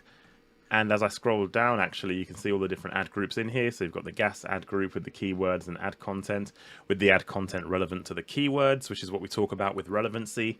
And then the same goes for when we have the best ad group, the backseat, which is a brand ad group, and then the cost ad group. So all of the ad groups we talked about, we have set up in here. In fact, I haven't set all of them up in here, just in the interest of time and not making you bored of me setting up, 20 ad groups, because by the time I've done 3 or 4, you understand the process, and we've gone through the process of segmentation anyway. So this is for illustrative purposes. So you can see the sheet is completed, and we are ready to now look at building our campaign. Our conversions are something we need to track in addition to what we have already. And then once we've got our conversions decided and in place, we can actually start building the campaign. But this document essentially forms the basis for our Google Ads campaign. You can download this as part of the course materials, and you can use this sheet to plan your campaigns as you need. In the next upcoming section, we're going to talk about something called ad extensions. Now, we've talked about text ads a little bit, where we can actually create adverts that people see on Google, which has the link that people can click to go through to your website. Now, ad extensions are a bit different. An ad extension allows you to show additional information within your text ads, things that can help users click your ads over your competitors. You can show bullet points of potential USPs, unique selling points, and benefits as to why they should choose your business over your competitors. You can add links to specific areas of your website. You can add loads of different information to ads, including even images. Now, we're going to talk about ad extensions and how you should leverage them. So we're going to go through and look at all of the available extensions to see whether or not your business can make use of them, and the best practices of how to use each of them so you can maximize your click-through rate, increase the quality of your ad, get better quality scores, and of course get cheaper clicks through optimizing your ad extensions. So let's take a look and understand a bit more about ad extensions, a really important part of Google Ads. Okay, so let's learn about call-out extensions, which are a great way to promote your unique selling points. So what is a call-out extension? Well, it allows you to list your unique selling points and benefits to your business. Maybe you have cheaper pricing, maybe you have better service, maybe you have some kind of unique thing, or maybe even not so unique but beneficial thing that your business does and you want to highlight it. This is an additional area of the text ad where you can highlight this information. They appear as bullet points within your ads, and unlike the link at the top of the ad that has the title and the headlines, it's not clickable. So it's an area of information on your ad, but it's not something the user can click. It's just additional text content in the ad itself. So here's an example taken directly from the Google Ads platform. So when we go ahead and create our campaign on this course, you will see this screen when we create our call-out extensions. You can see in the example here, it is a private medical company based in London. And here are the benefits of their blood testing service. It's rapid test results. They come to the patient, so you don't have to go into a hospital. They come to your house, and NHS doctors and nurses, and same-day appointments. So you get the kind of thing that's happening here. It's all kind of benefits and examples of things that will be beneficial to the end user. This is the perfect place to start using this kind of content. The call out itself, you saw there were 4 call out extensions on that example just on the previous slide. And that's kind of what I'd advise. 4 call out extensions at minimum. Any more than 4, then Google will start to test and rotate them and not show all of them. They'll show the ones most likely to lead to conversion. But 4 at minimum gives you a good opportunity to use all the space on the ad unit itself on the search results in order to maximize this extension. And every single call out that you saw on that previous slide, they have to be a maximum of 25 characters. You can't exceed that or you won't be able to save your call out extension. So that's an important thing to remember as well. But when you type into Google to do your call out extensions on Google Ads, if you went over that limit, it will tell you anyway. So that, just to be aware, it is 25 characters you have to play with. So why would you use call-out extensions? Well, they provide crucial information to customers above and beyond the content of your ad. So it's additional information. It's an opportunity to also add more relevancy to your ad. So if you're targeting a specific keyword in your ad group and you want to use a call-out extension, it would make sense to maybe include a variation of your keyword in your call out extension. So this could be something like, if you for example, that ad we showed before with rapid blood tests with the same day results, the keyword could be blood test London. You might say rapid tests in London, for example, if that met the character count, because you're reinforcing the subject matter of your keyword. So it's a great opportunity to do that as well. And it takes up more space on the search results. Ultimately, the more real estate you take, the higher your click-through rate could be. People are lazy. They look at the information, they scan a page, and if your advert appears larger than other ads because you're making use of all of the extensions, this will be a great benefit for you as well. And in addition, it can improve your click-through rate as well, because adding more benefits and USPs to your ad is naturally going to make it more appealing, which could lead to a higher click-through rate as well. So what makes a good call-out extension? When you're creating these, of course, mention your unique selling points, your USPs. Think of the benefits to the customer. What can my business do that I really want to highlight? If I met my ideal customer in a lift one day and I had to tell them 3 things about my business that would make them want to pick me, what would those 3 things be? Or maybe even 4 things. As I said, with the extensions, you can have 4. What would they be? What would you actually pick? Think of these things when you're creating your call-out extensions. Mention the key features and benefits and make them relevant to your keywords. That's going to be important as well in terms of creating a highly relevant ad that works. Up next, we have site link extensions, which are a great way to link to key areas of your ad directly to... And up next, we have site link extensions, which is a great way to link to key areas of your website directly from your text ads themselves.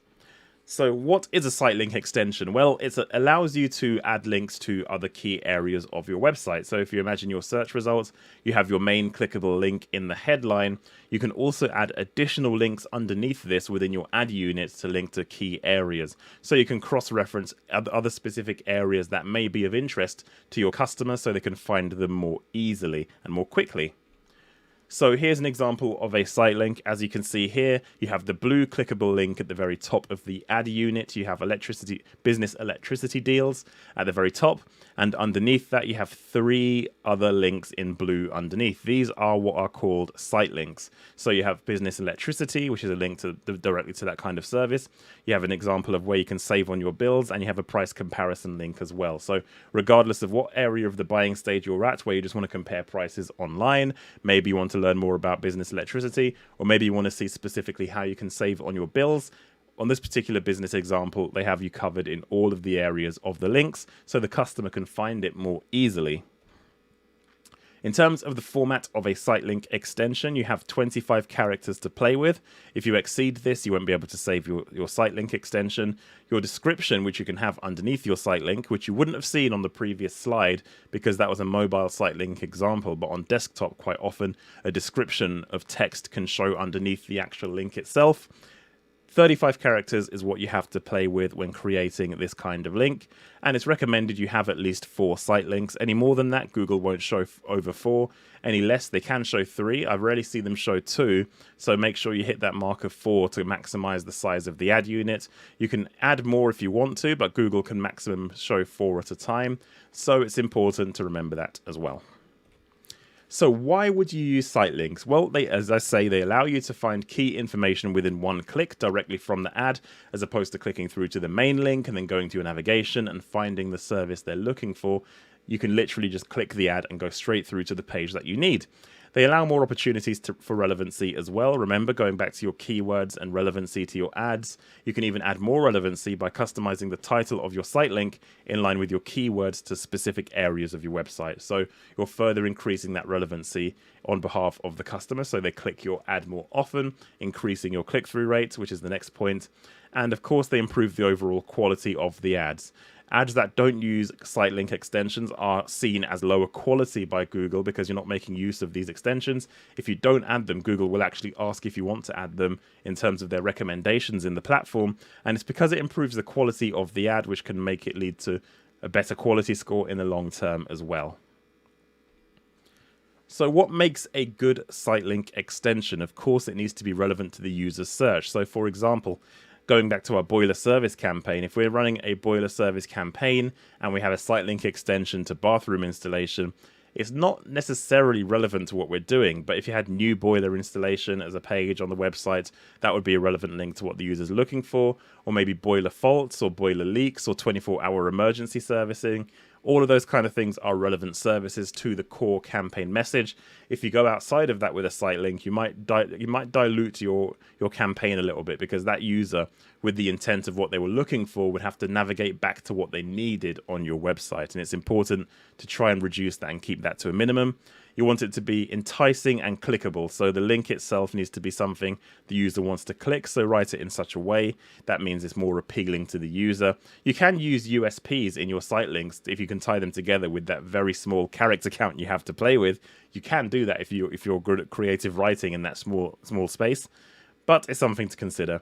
And of course, you want to land people on a sales page. I've seen time and time again people linking generic About Us pages with the staff team on there, which is all nice and good, but ultimately the person searching wants help with something. They want a problem fixed, or some help in some way, or they want to buy something that they want to indulge in. They don't want to see pictures of your lovely faces. I'm sure that will be very nice for you, but ultimately that's not going to help them. So it's important to make sure you land on a page that can do some heavy lifting and can sell your products and services. Otherwise, again, it will reduce your overall conversion rate if you land on a non-sales page like blogs or things like that. Keep that in mind when you're creating your site links.